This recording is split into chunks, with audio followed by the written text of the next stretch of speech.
வரவேற்கிறேன். இன்று நாம் சிந்திக்க இருக்கும் செய்திகள் எவை என்று பார்ப்போம். அரசு பள்ளி மாணவர்களுக்கு தன்னம்பிக்கை அளித்த பேச்சாளரின் பேச்சுக்கு கம்யூனிச திராவிட அமைப்புகள் கண்டனம். போராட்டத்திற்கு பயந்து நடவடிக்கை எடுப்பதாக அன்பில் மகேஷ் உறுதி. யார் என்ன குறை சொன்னாலும் தமிழக பாடத்திட்டம்தான் பெஸ்ட், உதயநிதியின் முட்டு. எஸ்டிபிஐ எதிர்ப்புக்கு பயந்து ஆசிரியர் தினத்தில் சிறந்த தலைமை ஆசிரியர் விருது வழங்க இருந்ததை நிறுத்திய கர்நாடக அரசு. ஹிமாச்சலில் சட்டவிரோத மசூதி, லவ் ஜிகாத் பிரச்சனைகளை எழுப்பிய காங்கிரஸ் எம்எல்ஏ சொந்த கட்சியிலேயே வலுக்கும் எதிர்ப்பு. சிங்கப்பூரில் திருவள்ளுவர் கலாச்சார மையம் ஸ்வச் பாரத் திட்டத்தால் குழந்தை இறப்பு விகிதம் குறைவு, அசத்தும் மோடி. இன்றைய செய்திகள் சிந்தனை நிகழ்ச்சியில் நம்முடன் இன்று சிந்திக்கப்பவர் திருமதி பிரியா வெங்கட் அவர்கள். நேரல் சார்பாக அவரை அன்புடன் வரவேற்கிறேன். வணக்கம் திருமதி பிரியா வெங்கட். வணக்கம் பாண்டிக்குமார். 2 தினங்களுக்கு முன்னாடி ஒரு வீடியோ வைரலாக போயிட்டு இருந்தது. அந்த வீடியோ என்னன்னு பார்த்தீங்கன்னா, ஒரு அரசு பள்ளியில் ஒரு சொற்பொழிவாளர் அது மன ஊக்கத்துடன் சொற்பொழிவாளர் பேசுவதாக ஒரு வீடியோ வைரலாக இருந்தது. இந்த வீடியோ தொடர்பாக நேற்றிலிருந்து அந்த செய்தியில் வர ஆரம்பிச்சிச்சு. என்னென்ன தொடர்பாக ஆசிரியர் அமைப்பு புகார் கொடுத்ததாகவும் அது மூலமாக கல்வித்துறை நடவடிக்கை எடுக்க போவதாகவும் இருந்தது. அப்படி இருந்த நிலையில் இன்னைக்கு காலையில் உடனடியாக அமைச்சர் அன்பில் பொய்யாமொழி அவர் நேரடியாக அந்த பள்ளிக்கூடத்துக்கு போயிருக்காரு. போயிட்டு சில விஷயங்கள் சொல்லியிருக்காரு. ஆனால் என்ன நடந்துச்சுன்னு ஃபஸ்ட்டு அந்த விஷயத்தை பார்ப்போம். அப்படி பார்த்தீங்கன்னா, அசோக் நகர் மற்றும் சைதாப்பேட்டை 2 பள்ளியில் சேர்த்துக்கிட்ட மாணவர்களுக்காக மனமூக்கத்தை தன்னம்பிக்கை வளர்ப்பதற்காக அவங்க என்ன பண்ணியிருக்காங்கன்னா, ஒரு தன்னம்பிக்கை பேச்சாளரை அழைச்சிருக்காங்க. அவர் தன்னை உணர்ந்த தருணங்கள் என்ற தலைப்பில் அவர் பேசுவதாக இருந்தார். பேசுவதற்கு முன்னாடி தலைமை ஆசிரியர் என்ன பேசணும்னு சொல்லிட்டு அவர் தெளிவாக கேட்டிருக்கார். அவங்களும் என்ன பேசணும், மாணவர்கள் மனதோடு ஒன்றி போய் நின்று அவர்களுக்கு ஊக்கத்தை கொடுங்கள் அப்படின்னு சொல்லியிருக்காங்க. நானும் சில விஷயங்கள் சொல்கிறேன் அப்படின்னு சொல்லிட்டு அவர் இது பண்ணியிருக்கார். அப்படி அவர் சொல்லப்படும் போது அவர் சில விஷயங்கள் உரையாற்றப்படும் போது எல்லா இதுலேயும் இருக்கக்கூடிய ஒரு விஷயம் தான் காமனாக இருக்கக்கூடிய ஆன்மீகத்தையும் அதை சேர்த்து பேசியிருக்கார். அப்படி பேசப்படும் அங்கே இருக்க ஏதோ ஒரு ஆசிரியர் அதற்கு எதிர்ப்பு குரல் கொடுத்திருக்கிறார். அந்த எதிர்ப்பு குரல் கொடுத்துனா இந்த விஷயங்கள் எல்லாமே வீடியோவாக பின்னால் தான் வைரல் ஆயிருக்கு. அதன் தொடர்பாக விசாரிப்பதற்காக டைரெக்டாக அமைச்சரே களத்தில் இறங்கிறார். ஏன்னா இது ஒரு துறை ரீதியாக விசாரணை நடத்தல. அமைச்சரே விசாரணைக்கு நேராக போய் நாங்கள் என்னுடைய ஏரியாவில் நீங்கள் பேசிட்டியா, அப்படி பேசினா அந்த பேச்சாளரை சும்மா விட மாட்டேன் அப்படின்னு பேசியிருக்கார். மேலும் துறை ரீதியாக அது யார் கூப்பிட்டு வந்தாலும் அவங்க மேல் நடவடிக்கை எடுக்கப்படும் அப்படின்னு சொல்லியிருக்கார். சொல்லி சில மணி நேரங்களிலே அந்த பள்ளியின் தலைமை ஆசிரியர் இடமாறுதல் இது பண்ணார். அவர் இங்கேருந்து வேறு ஒரு மாவட்டத்துக்கு, திருவள்ளூர் மாவட்டத்துக்கு மாற்றப்பட்டுள்ளார். இந்த செய்தியெல்லாம் பார்க்கும்போது நீங்கள் உங்களோட பார்வை எப்படி இருக்குது? அதாவது இந்த செய்தியை பொறுத்த வரைக்கும் நம்ம சில விஷயங்களை சிந்திக்க வேண்டியிருக்கு. முதல்ல அவர் என்ன பேசினார், எதனால் இந்த எதிர்ப்பு வந்தது அப்படிங்கிறத நம்ம முதல்ல பார்க்குறோம் அப்படின்னு சொன்னால், அவர் அதில் பேசியிருக்கிறது என்ன அப்படின்னு பார்த்தீங்கன்னா, ஒரு திருக்குறளை எடுத்துக்காட்டாக சொல்லி இருள் சேர் இருவினையால் தொடங்கக்கூடிய அந்த திருக்குறளை அவர் சொல்லியிருக்கார். மறுபிறவி, பாவ புண்ணியங்கள் குறித்தெல்லாம் அவர் அங்கே பேசுகிறார். அப்போ அப்படி அவர் சொல்லும் பொழுது, அவர் மறுபிறவியை பற்றி சொல்லும் பொழுது, எதனால் நம்ம பாவம் புண்ணியங்களை தெரிந்து கொள்ளணும். இப்போ ஒருத்தரும் ஒரு மாதிரி பிறக்கிறோம், எல்லாரும் ஒரே மாதிரியே பிறப்பதில்லை. ஏன் ஒருத்தர் செல்வந்தராக இருக்கும், ஒருத்தர் ஏழையாக இருக்கும், ஒருத்தர் நல்ல உடல் ஆரோக்கியத்தோடு இருக்கும், சில பேர் நோயோடு இருக்கும், சில பேர் குறைபாடுகளோடு பிறக்கிறோம், அதாவது உடல் குறைபாடுகளோடு பிறக்கிறோம் அப்படின்னு அவர் அந்த ரீதியில் அவர் சொல்லிட்டு போகிறார். அதுக்கு எல்லாத்திற்கும் காரணம் முன்ஜென்மத்தில் நாம் செய்யக்கூடிய பாவங்கள், அதனுடைய தொடர்ச்சி அப்படிங்கிற மாதிரி அவர் பேசுகிறார். இதற்கு தான் இடைமறித்து அங்கே இருக்கக்கூடிய ஒரு ஆசிரியர், சங்கர் என்ற ஒரு ஆசிரியர் அதற்கு எதிர்ப்பு குரல் எழுப்புகிறார். அதோடு அந்த நிகழ்ச்சியில் ஒரு மிகப்பெரிய ஒரு பதட்டமான ஒரு சூழ்நிலை ஏற்படுகிறது. இந்த சம்பவங்களை எல்லாம் வைத்து எஸ்எஃப்ஐ மாணவர்கள் இதற்காக போராட்டம் நடத்துகிறார்கள். உடனே இந்த செய்தி வைரலாகிறது. உடனே பள்ளி கல்வித்துறை அமைச்சர், அதாவது இல்லை பெரிய காமெடியான, இவர் இது சொன்னது எதுவுமே புதுசு கிடையாது, இது எதுவுமே நம்ம நாட்டிற்கு ஒத்து வராத ஒரு விஷயம் கிடையாது. சரியா, அந்த விஷயத்துக்குள்ளார வருவோம். ஆனால் இவர் என்னமோ உடனே நான் இங்கே இருக்கிறேன், உடனே அந்த ஸ்பாட்டில் அவர் இருக்காரா அப்படின்னெல்லாம் போட்டு ஒரு வைரல் பண்ணிகிட்டு இருக்காங்க. ஏதோ ஒரு பெரிய ஹீரோ மாதிரி, அங்கே ஏதோ ஒரு வேண்டத்தகாத ஒரு சம்பவம் நடந்த மாதிரியும், ஒரு பதட்டமான சூழ்நிலை, அதனால் உடனே பாதுகாப்பதற்காக அங்கே ஏதோ ஓடி வந்த மாதிரியும் ஒரு பயங்கரமான ஒரு சீனை கிரியேட் பண்ணுறாரு. உடனே அமெரிக்காவிலிருந்து ஸ்டாலின் இதற்காக வேகமாக ட்வீட் போடுகிறார். இவ்வளோ சம்பவமும் இதெல்லாம் நடந்து முடிந்திருக்கிறது.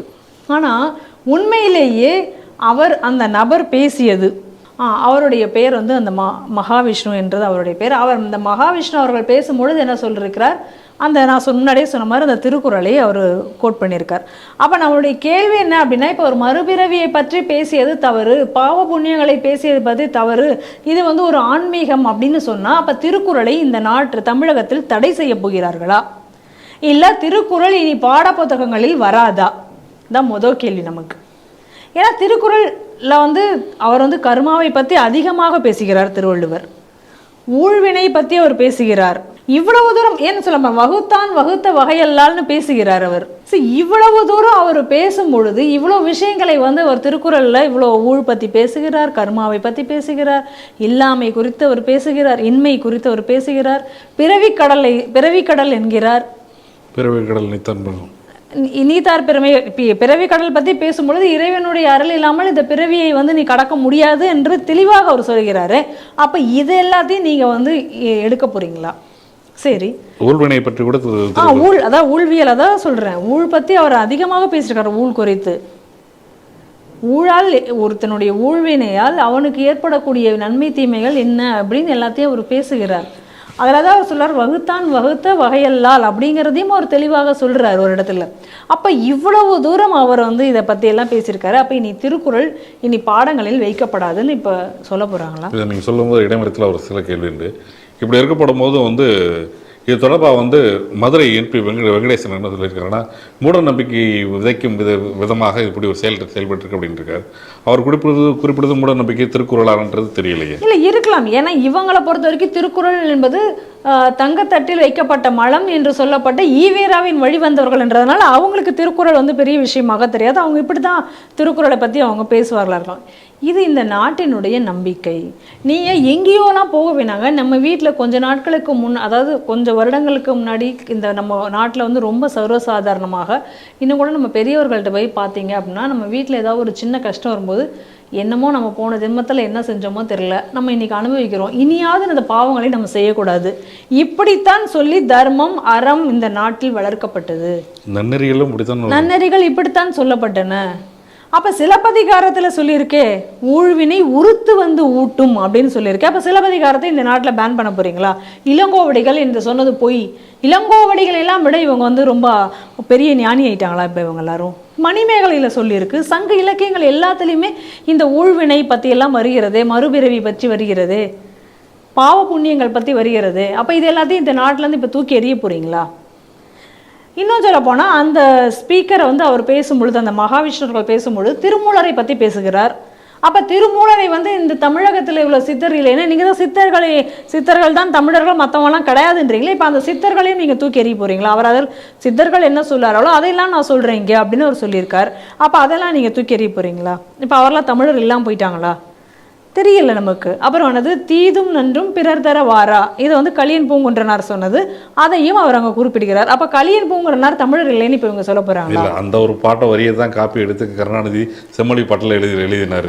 அப்போ அவர் சொன்னது இப்போ அவர் இல்லைன்னு ஆயிடுமா? இப்போ அவரையும் பேன் பண்ணுவாங்களா?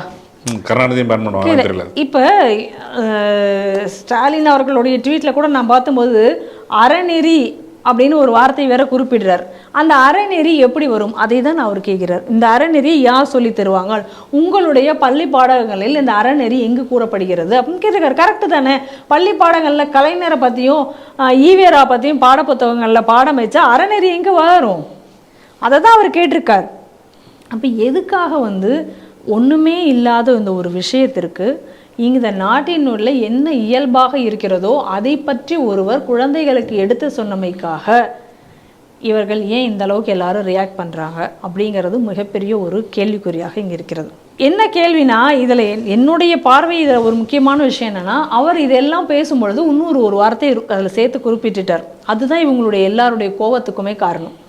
என்ன சொல்கிறார் அவர்னா, நம்ம நாட்டில் தான் இந்த உலகத்திலேயே சிறந்த பல்கலைக்கழகம் எந்த காலத்திலேயே நம்ம வச்சுருந்தோம். நாலந்தா பல்கலைக்கழகத்தை நம்ம வச்சுருந்தோம். அன்றே அவ்வளோ பெரிய பல்கலைக்கழகம் நம்ம நாட்டில் இருந்தது. சரி, அதுக்கப்புறம் இங்கே எத்தனையோ ஆயிரம் குருகுலங்கள் இருந்தன. அவ்வளோ அறிவும் ஞானமும் இந்த நாட்டில் இருந்தது. ஆனால் இந்த அறிவு, ஞானம், இந்த குருகுலங்கள், இது எல்லாம் தர்மம் எல்லாம் ஒட்டுமொத்தமாக அழிந்ததற்கு காரணம் அன்றைய ஆட்சியாளர்கள், அதாவது ஆங்கிலேயர்கள் அப்படின்னு ரொம்ப குறிப்பிட்டு தெளிவாக சொல்கிறார் அவர். ஒருவேளை இந்த ஆங்கிலேயர், ஏன்னா இவங்களுக்கு வந்து இந்த ஆங்கிலேயர்களை தான் பிடிக்கும் பார்த்துக்கோங்க. ஏன்னா ஏற்கனவே இங்கே இருக்கார் இந்த சபாநாயகர் அப்பாவு, பொன்முடி, அப்போ ஸ்டாலின், இவங்கெல்லாம் என்ன சொன்னாங்க, பிரிட்டிஷ்காரன் வந்து தான், அதாவது கிறிஸ்தவம் வந்து தான் இவங்க எல்லாருக்கும் கல்வியை கொடுத்தான், இல்லைன்னா இந்த நாட்டில் எல்லாமே முட்டாளாக இருந்தாங்க. நாங்கள் இவங்களோட வழிகாட்டின்னு ஒருத்தர் இருக்காரு ஈவேரா, அவர் என்ன சொன்னார், வெள்ளைக்காரா நீ மற்றவங்களுக்குலாம் கூட நீ சுதந்திரத்தை கொடுத்துரு, எங்களுக்கு கொடுத்துறாது, ஏன்னா எங்கள் மக்களுக்கு ஒரு குண்டூசி கூட செய்ய தெரியாது அப்படின்னு சொல்லி பேசினவர். ஏன்னா இவங்கெல்லாம் வெள்ளைக்காரனுடைய காலில் விழுந்து அவர்களுடைய அடிவரடிகளாக இருந்தவர்கள். அப்போ இந்த வெள்ளைக்காரனுக்கு எதிராக இப்போ இவர் வந்து பேசிட்டாரு. ஏன்னா இன்னைக்கு ஒட்டுமொத்தமாக அவர் அழிச்சிட்டாரு, டேமேஜ் பண்ணிட்டாரு. அப்போ அது போல் ஒரு ஆள் இன்னைக்கு பேசிட்டானே அப்படிங்கிறது இன்றைய அவர்களுடைய கோபமாக, ஆத்திரமாக இருக்கலாம். அதனால தான் இவ்வளோ தூரம் இவங்க எல்லாருமே பேசுகிறார்கள் அப்படின்னு தோணுது. ஏன்னா இன்னைக்கு நல்லா பாருங்கள், எந்த இடத்துக்கு போனாலும் அப்பாவும் என்ன பேசிகிட்டு இருக்காரு, இந்த ஊரில் கல்வியே கிடையாது, இங்கே எல்லாம் முட்டாளாக தான் இருந்தாங்க அப்படின்னு இவர் சொல்கிறார். ஆனால் உண்மையிலேயே என்ன, தரம்பாலோட அந்த குறிப்புகளை எடுத்து நம்ம படித்தோம் அப்படின்னு சொல்லியாச்சுன்னா எவ்வளோ தூரம் கல்வி பெற்றவர்கள் இங்கே இருந்தார்கள். இதே ஸ்ரீ டிவியில் பல முறை நம்ம வந்து இந்த தரம்பால் பற்றி நம்ம பியூட்டிஃபுல் ட்ரீ என்ற அந்த புத்தகத்தை, ஆமாம், அவர் கல்வி, அதாவது பிரிட்டிஷ்காரன் காலத்தில் வரத்துக்கு முன்னாடி நம்ம நாட்டினுடைய கல்வி எப்படி இருந்தது, இன்னும் சொல்ல போனால் அந்த மன்ரோன்னு ஒருத்தர் இங்கே சிலையெல்லாம் வச்சுருப்பாங்க, அந்த மன்ரோவினுடைய ரிப்போர்ட், இந்த தமிழகத்தினுடைய கல்வி நிலை குறித்து அந்த மன்றோவினுடைய ரிப்போர்ட் இன்னைக்கு இருக்கு. அதெல்லாம் இந்த தரம்பால் புத்தகத்தில் குறிப்பிட்டிருக்கிறார்கள். அதையெல்லாம் போய் பாருங்க. அதெல்லாம் போய் பார்க்கும் பொழுது எந்த அளவுக்கு கல்வி செழிப்போடு இருந்ததுன்னு தெரியும். அப்போ இன்னைக்கு இது எல்லாத்தையும் மறைத்து இந்த குழந்தைங்களுக்கு ஒரு பொய்யான ஒரு விஷயத்தை சொல்லிட்டு இருந்தாங்க, கிறிஸ்தவர்கள் தான் இங்கே கல்வி வளர்த்தார்கள் அப்படின்னு சொல்லிட்டு. அப்போ அந்த மொத்த பிம்பத்தையும் இன்னைக்கு அடிச்சு உடைச்சிட்டாரு அந்த குழந்தைங்களுக்கு முன்னாடி. அதனுடைய ஆத்திரமாக இருக்கலாம். இப்போ உடனடியாக நீங்கள் சொன்னீங்க இந்த ஹெட் மாஸ்டரை வந்து டிரான்ஸ்ஃபர் பண்ணிட்டாங்க அப்படின்னு சொல்லிட்டு. அப்போ இது ஒரு தவறு என்று சொல்லி இதற்காக அவர் உடனடியாக நீங்கள் டிரான்ஸ்ஃபர் பண்ணியிருக்கீங்களே, பொய்யான வரலாற்றையும் பொய்யான கதைகளையும் கட்டுக்கதைகளையும் இங்கே நீங்கள் பேசி கொண்டிருந்தீங்களே, அப்போ உங்களுக்கெல்லாம் என்ன தண்டனை யார் தருவார்கள்? இந்த கேள்வி நமக்கு இங்கே எழுகிறதா இல்லையா? இப்போ இங்கே இது எதுவுமே இங்கே நடக்கலை. இன்னும் சொல்ல போனால் அந்த ஸ்பீக்கர் மகாவிஷ்ணு அவர்கள் பேசும் பொழுது கூட அவர் வந்து செக்யூலராகத்தான் அவர் வந்து பேசுகிறார். அப்போ இந்த இடத்துல எனக்கு இன்னொரு விஷயம் கூட ஞாபகம் வருது. ஏன் இது ஆங்கிலேயர்களை இவங்க சொன்னதுனால தான் கோவப்படுறாங்கிறதுக்கு இன்னொரு விஷயம் சொல்கிறேன். பத்ரி சேஷாத்ரி அவர் வந்து இவங்க தான் டீமில் போட்டு வச்சுட்டு இருந்தாங்க. ஏன்னா அவர் செக்யூலராக பேசக்கூடிய ஆள்னு இவங்களாக தான் போய் அவர் வந்து இந்த குழுவிலலாம் போட்டு வச்சுருந்தாங்க. அப்போ ஒரு தடவை அவர் வந்து ஹிந்தி விஷயம் வரும்பொழுது அண்ணாதுரை சொன்ன ஒரு வார்த்தையை அவர் குறிப்பிட்டு அவர் பேசினார். உடனே என்ன பண்ணாங்க, அவரை பழிவாங்கும் விதமாக அவர் வந்து அடுத்த நிமிடங்களே அவர் வந்து மாற்றப்பட்டாருங்கிறத நம்ம பார்க்குறோம். அப்போ இவரும் கூட எந்த சாமியவோ எந்த மதத்தையோ எதை பற்றியுமோ அவர் இதில் சொல்லவே இல்லை. அவர் சொன்னது எல்லாமே வெறும் அறநெறி விஷயங்களை மட்டும்தான் அவர் சொல்லியிருக்கார். இன்னும் சொல்ல போனால் திருக்குறள், திருமூலர், சித்தர்கள், வள்ளலார், திருவருட்பா, இதைத்தான் அவர் சொல்லியிருக்கார். அப்போ உங்களுக்கு அதுக்கே இவ்வளோ தூரம் நீங்கள் ஏன்னா இது எல்லாமே உங்கள் தமிழ்நாட்டில் இருக்கக்கூடிய விஷயங்கள். நீங்கள் சொல்கிற தமிழர்கள்னு சொல்கிற இந்த தமிழ்நாட்டில் இந்த இருக்கக்கூடிய விஷயங்கள். அப்போ இதுக்கே நீங்கள் இவ்வளோ தூரம் நீங்கள் வந்து ரியாக்ட் பண்ணணும் அப்படின்னா, அப்போ இந்த கண்டென்ட்டுக்காக இவங்க ரியாக்ட் பண்ணல. எந்த இடத்துல இவங்களுக்கு இங்கே கோவம் வந்திருக்குன்னா, இந்த நாட்டில் கல்வி ஏற்கனவே ஒரு உயர்ந்த நிலையில் இருந்தது, ஆனால் அதை கெடுத்தது வெள்ளைக்கார கிறிஸ்தவர்கள் இப்படின்னு அவர் சொன்னது இவங்களுக்கு இன்றைக்கி எரிஞ்சிருக்கு. அந்த ஒரு காரணத்துக்காக தான் இவ்வளோ தூரம் ரியாக்ட் பண்ணுறார்கள் அப்படி என்பதை தான் என்னால் எடுத்துக்கொள்ள முடிகிறது இந்த இடத்துல. அதுக்கு அடுத்ததாக இப்போ இவங்களை வந்து டிரான்ஸ்ஃபர் பண்ணியாச்சு இந்த ஹெட் மாஸ்டரை. இதற்கு இவ்வளோ தூரம் உடனடியாக ஆக்ஷன் எடுக்கக்கூடியவர்கள் இன்றைக்கி வந்து அது பள்ளி கல்வித்துறையில் நாங்கள் எங்கேனாலும் நான் போய் ஆக்ஷன் எடுப்பேன் அப்படிங்கிறாருல்ல. இப்போ ஒரு தனியார் பள்ளிக்கூடத்தில், ஒரு கிறிஸ்தவ பள்ளிக்கூடத்தில் எத்தனை பெண்கள் சீரழிக்கப்பட்டார்கள் என்ற செய்தி வந்தது, மாணவிகள். அப்போ அந்த பள்ளிக்கூடத்துக்கு இவர் எதிராக என்ன ஆக்ஷன் எடுத்தார்? போய் பார்த்துருக்கணும்ல. களத்திற்கு நேரடியாக செல்ல கூட இல்லை. களத்திற்கு நேரடியாக நீங்கள் இது சொல்கிறாரு பெரிய ஹீரோ மாதிரி, நான் களத்திற்கு நேராக வந்து குதிச்சிட்டேன் அப்படின்னு சொல்லிட்டு. இதில் என்ன இருக்குது? இங்கே ஒன்றுமே நடக்கலையே, இதையே நீங்கள் வந்து இப்படி பூதாகரமாக்குனீங்க.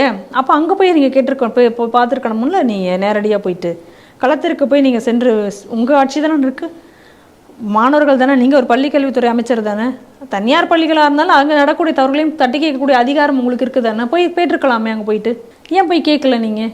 சரி, இதில் இங்கே இந்த இடத்துல ஏதாவது ஒரு மாணவர்கள் இந்த மாதிரியாக ஒரு ப்ரீச்சிங் நடந்தது, இது வந்து எங்களை மூளை செலவை செய்து விட்டார்கள் அப்படின்னு யாராவது இந்த ஸ்கூல்லேருந்து கம்ப்ளைண்ட் கொடுத்தாங்களா?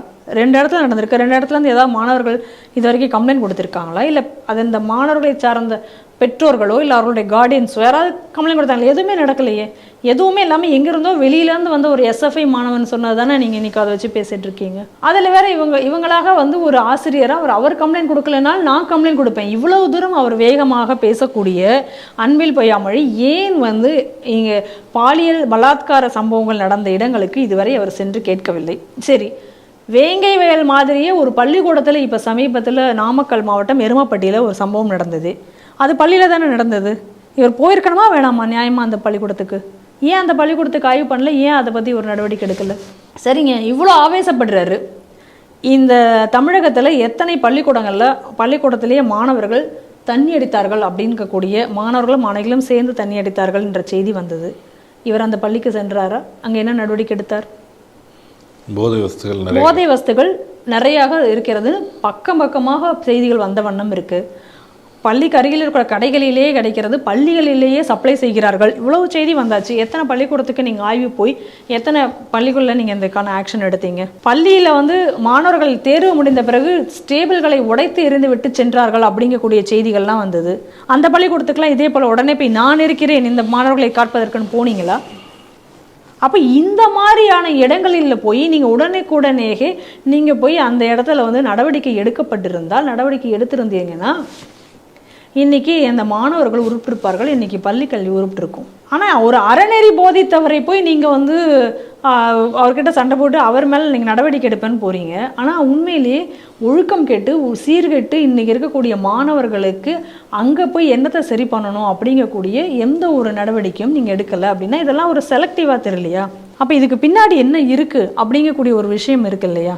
சரி, பகுத்தறிவு இல்லை, பகுத்தறிவு இல்லாமல் புகுத்தி விட்டார்கள் அப்படின்னு இப்போ அவங்க அதுக்கான கருத்துக்களை இப்போ சு வெங்கடேசன் கூட ஏதோ சொல்லியிருக்காராம். பகுத்தறிவு இல்லாமல் அவர் பேசுகிறாரு. எத்தனை பள்ளிக்கூடங்களில் இன்றைக்கி வந்து அதாவது அரசு உதவி பெறும் பள்ளிகள் இன்றைக்கி கிறிஸ்தவர்கள் அதுக்கு மெயின்டைன் பண்ணிட்டு இருக்கக்கூடிய பள்ளிக்கூடத்தில் எத்தனை பள்ளிக்கூடத்தில் அந்த மாணவிகளுக்கு அங்கே வந்து நீங்கள் பைபிளை படிக்கணும்னு சொல்லி கட்டாயப்படுத்தப்பட்டார்கள். வைஷ்ணவி இந்த ஸ்ரீ டிவி சார்பாக அதை எதிர்த்து போராடி அந்த மாணவிக்கு நம்மளை வந்து விருது கூட நம்ம வழங்கணும். அப்போ அந்த மாணவி வந்து அங்கே வந்து பைபிள் அவங்க சொல்லணும் அப்படின்னு ஏன் சொன்னீங்க? சேலம் மாவட்டத்தில் தேர்வுக்கு முன்னாடி வந்து மாணவர்களை வந்து நீங்கள் சர்ச்சுக்கு போயிட்டு வந்ததுக்கப்புறம் தான் தேர்வு எழுத விடுவோம், அங்கே போய் ப்ரேயர் பண்ணணும்னு எத்தனை பள்ளிக்கூடங்களில் கட்டாயப்படுத்தினாங்க. அப்போல்லாம் நீங்கள் ஏன் அதை பற்றின புகார்கள் எல்லாம் வந்து ஆர்ப்பாட்டங்கள் போராட்டங்கள்லாம் வந்தது, அப்போயே நீங்கள் போகல அந்த இடத்துக்குலாம் நீங்கள் உடனடியாக ஆய்வுக்கு போயிருக்கணும்ல, போய் அதை உடனே நீங்கள் தடுத்து இது அதே போல் தானே நீங்கள் எதுனா சொல்கிறீங்க? இங்கே வந்து பகுத்தறிவுக்குள்ள அற்ற கருத்துக்களை வந்து மாணவர்களுக்கு புகுத்துக்கிறார்கள்னா அப்போ அது பகுத்தறிவா? அப்போ அது மட்டும் கேள்வி வருது இல்லை? நீங்கள் அதெல்லாம் நீங்கள் தடுத்துருக்கணும்ல.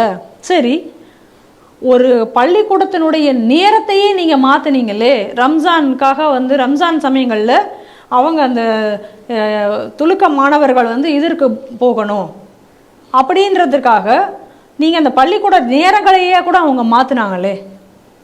நாகப்பட்டினத்தில் நடந்ததா இல்லையா இந்த சம்பவம்? அப்போ நீங்கள் அதை தடுத்துருக்கணும் இல்லையா? அதற்கு நீங்கள் போயிருக்கணும் இல்லையா? அப்போ அது ஆளூர் ஷாநவாஸ்னுடைய அவங்களுக்குடைய இது இருக்கிறதுனால அங்கே வந்து தாராளமாக இது செய்யப்பட்டது அப்படிங்கிற செய்தியெல்லாம் வந்தது. அப்போ நீங்கள் போய் எப்படிப்பா ஒரு மதம் சார்பாக நீங்கள் எல்லா மாணவர்களும் அங்கே ஹிந்து மாணவர்களும் தானே படிச்சுட்டு இருக்காங்க, கிறிஸ்தவ மாணவர்களும் தானே அங்கே படிச்சிருப்பாங்க, அப்படின்னு நீங்கள் போய் அன்றைக்கி ஏன் பேசலை? அன்றைக்கி நீங்கள் அது உடனடி ஆய்வு போய் அதை நீங்கள் தடுத்து நிறுத்திருக்கணும் இல்லை? செய்திருக்கணுமா வேணாமா? சரி, பகுத்தறிவை பற்றி இவ்வளோ தூரம் பேசுகிறவங்க என்னது இதய தெய்வம் அண்ணா அப்படின்னு எல்லாம் சொல்லி நீங்கள் எழுதுறீங்களா? அதெல்லாம் மட்டும் பகுத்தறிவு? அது என்ன இதய தெய்வம் அண்ணா? அப்போ மட்டும் பகுத்தறிவு வருதா அங்கே மட்டும்? அப்புறம் எதுக்கு தெருவுக்கு தெரு ஈவேராக்கு ஒரு சிலையை வச்சு மாலையெல்லாம் போட்டு ஏன் பண்ணுறீங்க? போகக்கூடாது இல்லை? கலைஞர் சமாதி உடனே அதுக்கு அங்கே போய் இதெல்லாம் பூவெல்லாம் போடுறது, அங்கே போய் மலர் வழி ஏன் செய்கிறீங்க? ஏன் சமீபத்தில் வந்து அங்கே தயிர் வடையெல்லாம் வச்சாங்கன்னா கூட கேலி பண்ணி போட்டாங்க. அமைச்சர்கள்லாம் போய் அங்கே கை கூப்பி நின்னது இதெல்லாம் நம்ம பார்க்குறோம். அப்போ இங்கே இதெல்லாம் என்ன பகுத்தறிவு? எல்லாமே ஒரே யார்ட் ஸ்டிக்கில் இருக்கணும்ல.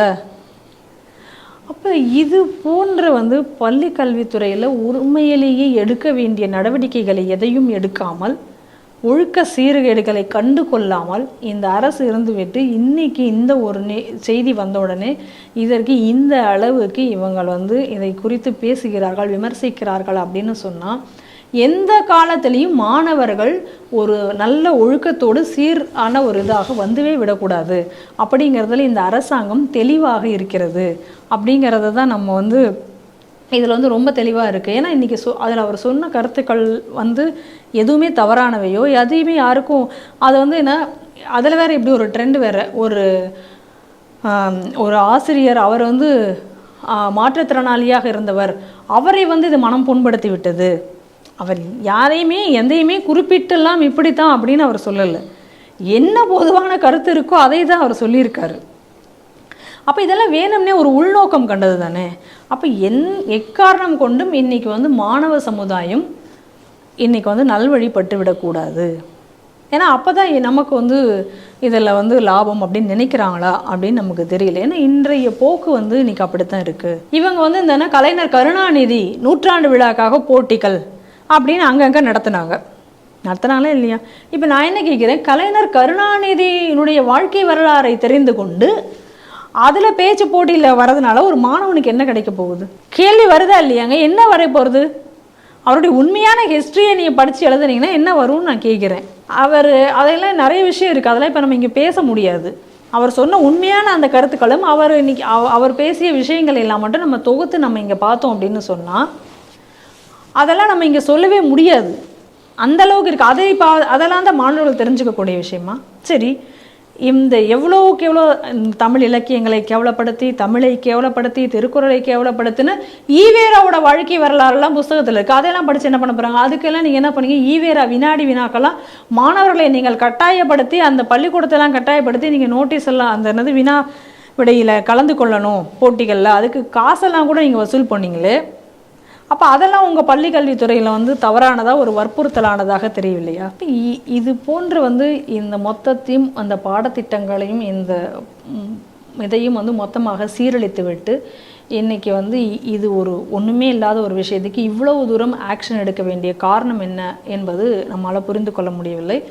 ஆனால் இன்றைக்கி வந்து இது எல்லாத்துக்குமாக இன்றைக்கி அந்த பள்ளியினுடைய ஹெட்மாஸ்டர் வந்து இன்று காவு வாங்கப்பட்டிருக்கிறார். என்னென்னா இனி நாளைய பின்னாடி யாருமே வந்து இது போன்ற ஒரு நல்ல கருத்துக்களையோ அல்லது ஆன்மீக கருத்துக்களையோ, ஆன்மீக கருத்துன்னா அதுவும் ஒரு தெளிவாக சொல்கிறார். ஆன்மீகம்னா என்ன?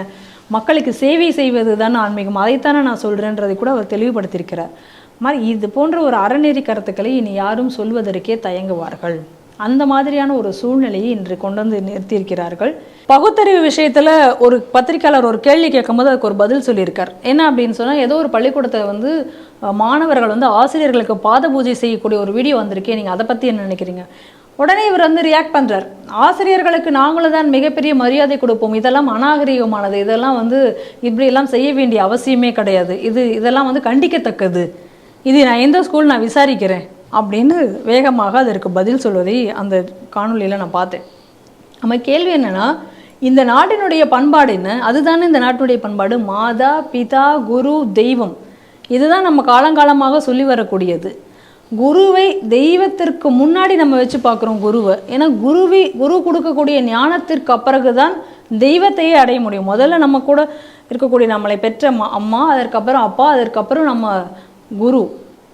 அப்படி நம்ம குருவை வந்து அந்த ஒரு ஸ்தானத்தில் வச்சு நம்ம குருவை பார்க்கறதுனால தான் குருவுக்கு வந்து நம்ம அந்த மரியாதை கொடுக்க வேண்டும் என்று. அதனால தான் அன்னைக்கு வந்து இந்த மாணவர்கள் ஒழுக்கமாக அறநெறியோட தர்ம சிந்தனையோட மாணவர்கள் வெளியில் வந்தாங்க. ஆனால் இன்றைக்கி பாருங்கள், டீச்சரையே நான் கொலை பண்ணிவிடுவேன், நான் வந்து எதுக்கு நான் டீச்சரையே மரியாதை இல்லாமல் பேசுவது, வகுப்பில் வந்து பெஞ்சுகளை உடைப்பது, இது போன்ற செயல்கள்லாம் இன்றைக்கி ஈடுபடுவதற்கு காரணம் என்னென்னா, அந்த டீச்சருக்கு கொடுக்கப்பட வேண்டிய உரிய மரியாதையை மாணவர்கள் மறந்துவிட்ட காரணத்தினால தான் இன்றைக்கி இவ்வளோ ஒரு சம்பவங்களாம் நடந்து கொண்டிருக்கிறது. ஆனால் அதை எல்லாத்தையும் நினைவு கூறும் விதமாக ஒரு பள்ளிக்கூடத்தில் இன்றைக்கி வந்து அந்த பாத பூஜை அப்படிங்கிறத பண்ணியிருக்காங்க. அதை இன்றைக்கி இவ்வளோ தூரம் இவர்கள் அதை கொச்சைப்படுத்தியிருக்கிறார்கள் அப்படின்னு பாருங்கள். ஆனால் நம்ம என்ன கேட்குறேன், உங்கள் அரசியலுக்காக நீங்கள் எல்லாத்தையும் மறந்து உங்கள் சுயநலத்துக்காக கால்கள் விழுந்து கொடுக்குறீங்களே. இவரே கூட ஒன்று சொன்னார், வடிமை சாசனம் எழுதி கொடுத்துருக்கோம் இந்த ஃபேமிலிக்கு அப்படின்ட்டு. துரைமுருகன் சொன்னார், இவரும் சொன்னார், இப்போ ரீசெண்டாக இவரும் சொன்னார். அப்போ அதெல்லாம் வந்து அது அடிமைத்தனமா, அதெல்லாம் பகுத்தறிவா? ஆனால் அதெல்லாம் பகுத்தறிவாக தான் இருக்கும். ஏன்னா அது வந்து அவங்களுக்கு சொத்து சேர்க்க சோறு போட அதுக்கெல்லாம் வசதியாக இருக்குல்ல, அதனால் அது பகுத்தறிவாக இருக்கணும்.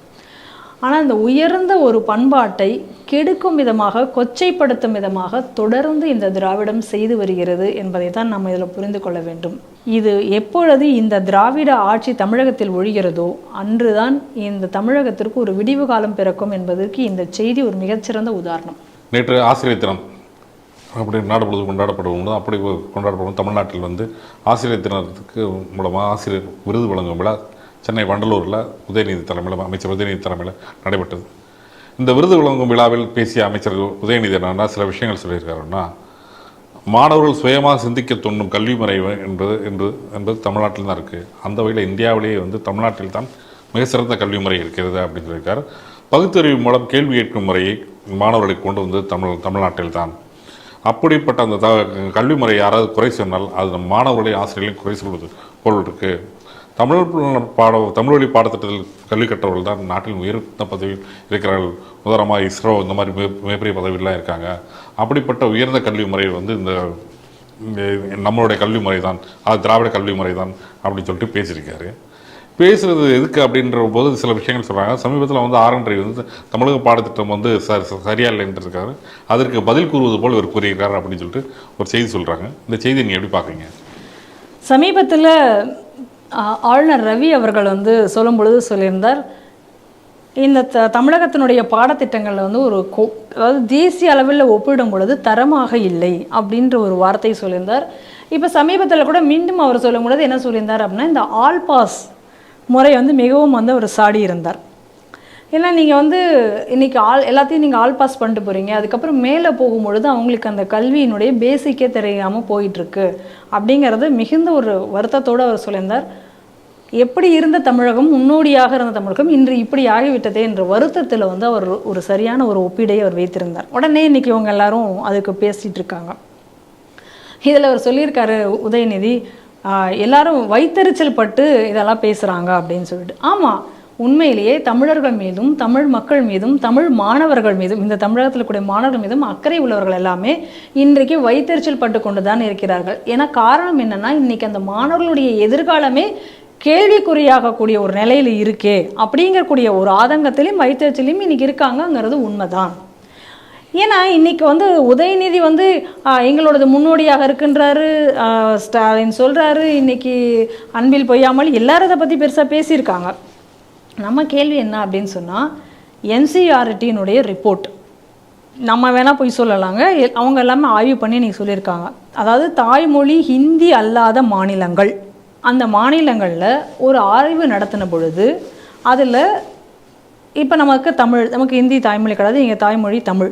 அப்போ இந்த மொழியிலேயே அந்த சப்ஜெக்டுகளை புரிந்து கொள்ளக்கூடிய திறன் எங்கு குறைவாக இருக்குன்னு பார்த்தா தமிழகத்தில் தான் குறைவாக இருக்கிறது.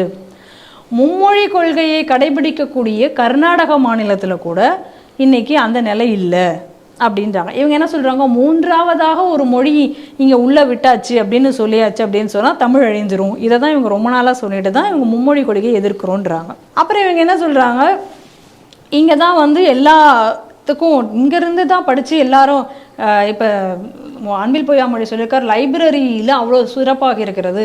லைப்ரரியில் வந்து அரசு தேர்வுகளுக்கு எழுதக்கூடிய இதெல்லாமே இங்கே அரசு புக்கில் என்ன இருக்கோ அதுதான் கொஸ்டின்ஸாக வருதுன்னு மாணவர்கள் அதை தான் உட்காந்து படிச்சுட்ருக்காங்க, நீங்களும் வேணால் போய் பாருங்கள் அப்படின்னெல்லாம் சர்ப்ரைஸ் விசிட் கூட்டிகிட்டு போகிறேன் அப்படின்லாம் சொன்னார். நம்ம கேள்வி என்ன அப்படின்னா, அப்புறம் ஏங்க நீட்டை எதிர்க்கிறீங்க? நீட்டை எதிர்க்கிறதுக்கு இவங்க சொல்கிற பாயிண்ட் என்ன? நீட்டு வந்து அந்த நீட்டுடைய வரக்கூடிய திட்டம் வந்து அதில் இருக்கக்கூடிய கேள்விகள்லாம் ரொம்ப கடினமாக இருக்கிறது. ஏன்னா அதெல்லாம் வந்து சிபிஎஸ்சி படித்த மாணவர்களால் தான் முடியும். ஏன்னா அந்த அளவுக்கு தரம் இருக்குது, அதை எங்களுடைய அரசு பள்ளி மாணவர்களால் மேட்சப் பண்ண முடியாதுன்னு நீங்கள். அப்போ உங்களுடைய கல்வித்தரம் தான் மற்ற எல்லாத்தோட பெருசாக இருக்குது, நல்லா இருக்குது அப்படின்னு சொன்னால் நீங்கள் நீட்டை எதிர்க்க வேண்டியதே இல்லையே. உங்கள் மாணவர்கள் தானே நீட்டில் பெரிய பெரிய ஆளாக வந்து எல்லாத்துலேயும் அவங்களே பாஸ் பண்ணியிருக்கணுமே. ஏன் தேசிய அளவில் உள்ள போட்டிகளுக்கு பயப்படணும்? தேசிய அளவில் இந்த மாதிரி போட்டிகளே இருக்கக்கூடாதுன்னு நீங்கள் தானே சொல்கிறீங்க. ஏன் உங்கள் கல்வி தரமானதுன்னா நீங்கள் ஏன் வந்து பயப்படணும் நீட் எக்ஸாமுக்கு? நீட்டு வேணான்னு ஏன் கஷ்டப்பட்டு நீங்கள் அதுக்காக வந்து போராடணும்? கேள்வி நியாயமானதானே. இப்போ ஒரு சில புள்ளி விவரங்களை நம்ம பார்ப்போம். கடந்த ஆண்டு அப்படின்னு நினைக்கிறேன், இல்லை இந்த வருட தேர்வும் சரி, கடந்த ஆண்டுலையும் கூட சரி, தமிழ் மொழி தேர்வு, ஆங்கில மொழி தேர்வு, மொழி பாடங்களில் எவ்வளோ பேர் ஆப்சண்ட் அப்படின்னு சொல்லி வந்தது நம்ம பார்த்தோம். அதே போல் டிஎன்பிஎஸ்சியில் தமிழில் எல்லாரும் ஃபெயில் ஆனதுனால ரிசல்ட்டு போடாமல் ஹெல்டு பண்ணி வச்சுருந்தாங்க, இது ஹோல்டு பண்ணி வச்சுருந்தாங்க, அதையும் நம்ம பார்க்குறோம். சரி, அதுக்கு அடுத்ததாக இவர் வந்து காலேஜை பற்றிலாம் கூட மாறன் ரவி அவர்கள் பேசியிருக்காரு. ஏன்னா இந்த மாதிரி எல்லாம் ஒன்றும் இல்லாமல் படிச்சுட்டு வந்து காலேஜ் படிப்பு வந்து வீணாக போயிட்டுருக்கு, காலேஜ்லேயும் படிச்சுட்டு மாணவர்கள் பிரயோஜனம் இல்லாமல் இருக்காங்க. அதுபோல் சொல்லும் பொழுது இப்போ வந்து இந்த தடவை ரீசெண்டாக வந்திருக்கக்கூடிய அண்ணா பல்கலைக்கழகத்தினுடைய தேர்வு முடிவுகளில் பார்த்தீங்கன்னா எவ்வளோ பேர் வந்து பாஸே ஆகலை. சில கல்லூரிகள், அண்ணா பல்கலைக்கழகத்துக்கு வரக்கூடிய கல்லூரிகளில் சில கல்லூரிகளில் வந்து மாணவர்கள் ஒருத்தர் கூட தேர்ச்சியே பெறலை செமஸ்டர் எக்ஸாம்லேயே அப்படிங்கக்கூடிய செய்திகள் எல்லாம் நம்ம பார்க்குறோம். இன்னும் சொல்ல போனால் சில ஹையண்ட் டெக்னாலஜி, அதாவது ஆர்டிஃபிஷியல் இன்டெலிஜென்ஸ், அப்புறம் வந்து ஏரோநாட்டிக்கல் இன்ஜினியரிங், இந்த மாதிரியான படிப்புகளை வந்து மாணவர்கள் வந்து தேர்வே செய்யவில்லை அப்படிங்கக்கூடிய செய்திகளை எல்லாம் நம்ம இங்கே அதில் பார்க்குறோம். தமிழகத்துலேருந்து யாரும் தேர்வு செய்யலை அப்படின்னு சொல்லிட்டு ரொம்ப எண்ணிக்கை குறைவாக. இப்போ இதுக்கெல்லாம் காரணம் என்ன இன்னைக்கு? அப்போ உங்களுடைய நீங்கள் சொல்கிற மாதிரியான அளவில் உங்களுடைய படிப்பினுடைய அளவு அவ்வளோ தூரம் இருந்தது அப்படின்னு சொன்னால் எதற்காக வந்து இந்த மாதிரி இதெல்லாம் பின்தங்க வேண்டும் சொல்லுங்கள்.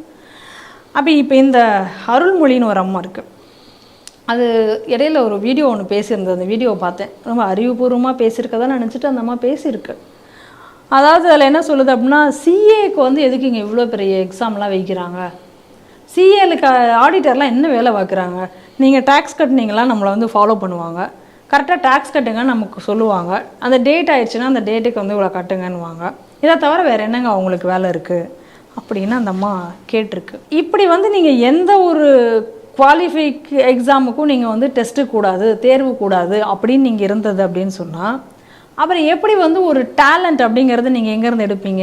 ஏன்னா வந்து இல்லை இது அந்த மாதிரி சொல்கிறத பார்த்தா ரொம்ப, அதாவது இவ்வளோ தூரம் நம்ம வந்து எந்த அளவுக்கு வந்து ஒரு ஆடிட்டர்னுடைய வேலைகளை அந்த அம்மா புரிஞ்சு வச்சுருக்கு அப்படிங்கிறத நான் தெரிஞ்சுக்கிட்டேன். நான் அந்த அம்மா வந்து ஒரு வழக்கறிஞர்னு நினைக்கிறேன்.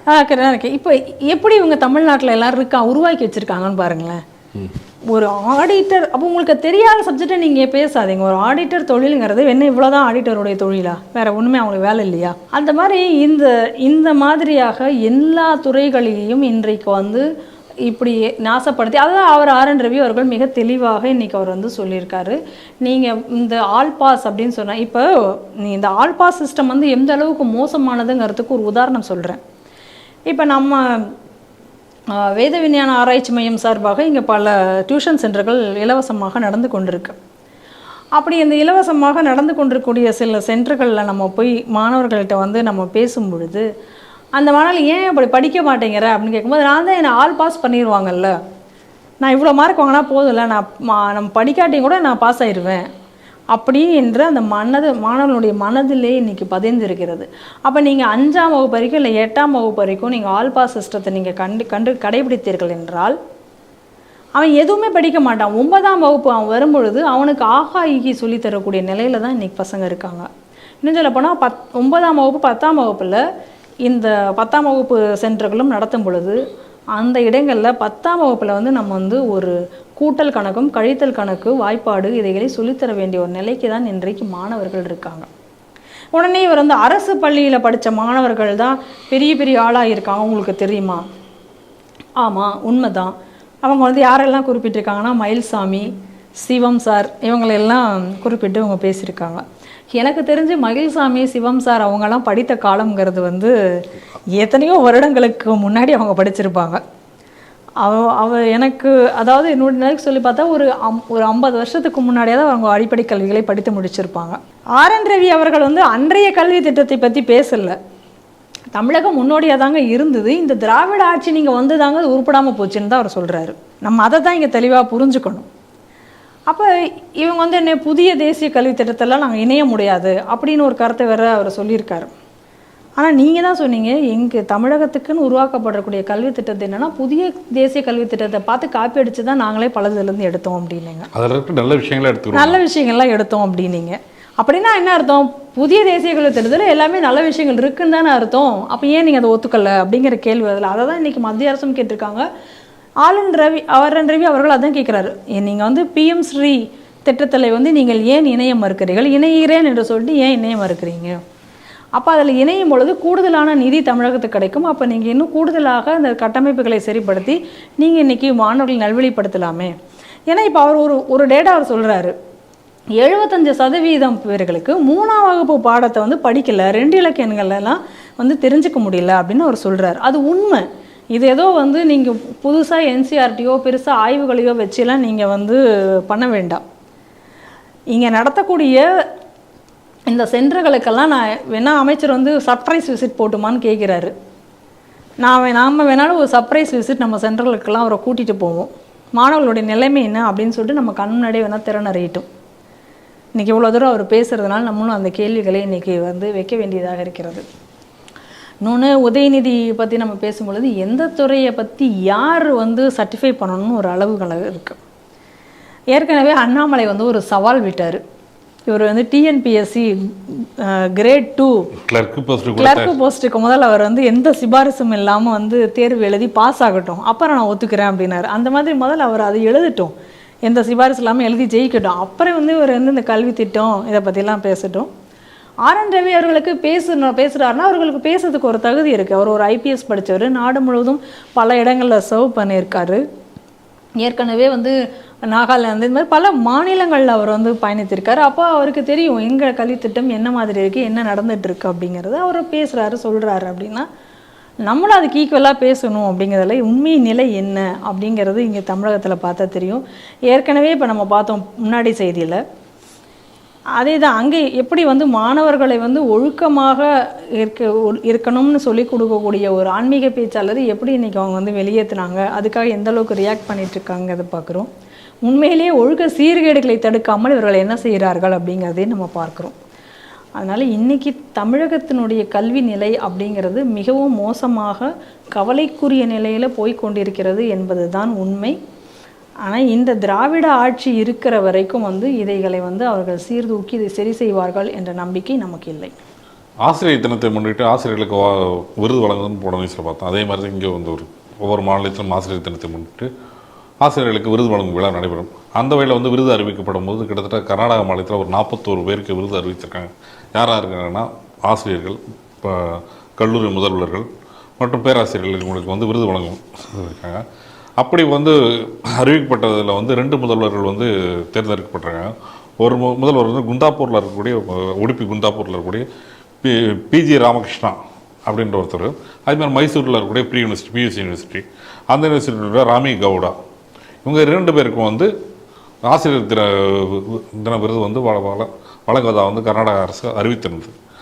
அறிவித்த உடனே வந்து என்ன பண்ணியிருக்காங்கன்னா எஸ்டிபி அமைப்பு, இந்த அமைப்பு வந்து அதற்கு எதிராக வந்து அதாவது உடுப்பி யூனிவர்சிட்டி சேர்ந்த ராமகிருஷ்ணாவுக்கு விருது கொடுக்கக்கூடாது அப்படின்னு சொல்லிட்டு அவங்க கண்டன குரல் கொடுத்த உடனே என்ன பண்ணியிருக்காங்க, உடனே அந்த விருதை வந்து இந்த ஹோல்டிங் யூனிவர்சிட்டி என்ன சொல்லியிருக்காங்கன்னா, நாங்கள் வந்து விருது மறுவாய்வு உட்பட்டுறோம் அப்படின்னு சொல்லிட்டு அந்த அதில் செய்கிற டெக்னிக்கல் ப்ராப்ளம் அதனால் நடந்திருக்கலாம் அப்படின்னு சொல்லிட்டு இது பண்ணியிருக்காங்க.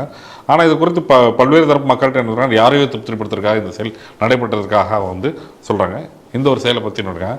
இன்னொரு குறிப்பிட்ட ஒரு விஷயம் அப்படின்னா, இந்த பிஜி ராமகிருஷ்ணா தான் வந்து ஹிஜாப் விஷயத்தில் வந்து எல்லா மாணவர்களும் சமம், அதனால் எல்லாருக்கும் தனித்தனி இது கிடையாது, எல்லாரும் ஒரே மாதிரி இருக்கணும் அப்படின்னு சொல்லிட்டுக்காக ஹிஜாப்பை தடை செய்வதற்காக குரல் கொடுத்தவர், தடுத்து நிறுத்தியவர் வருது அப்படின்னு சொல்கிறாங்க.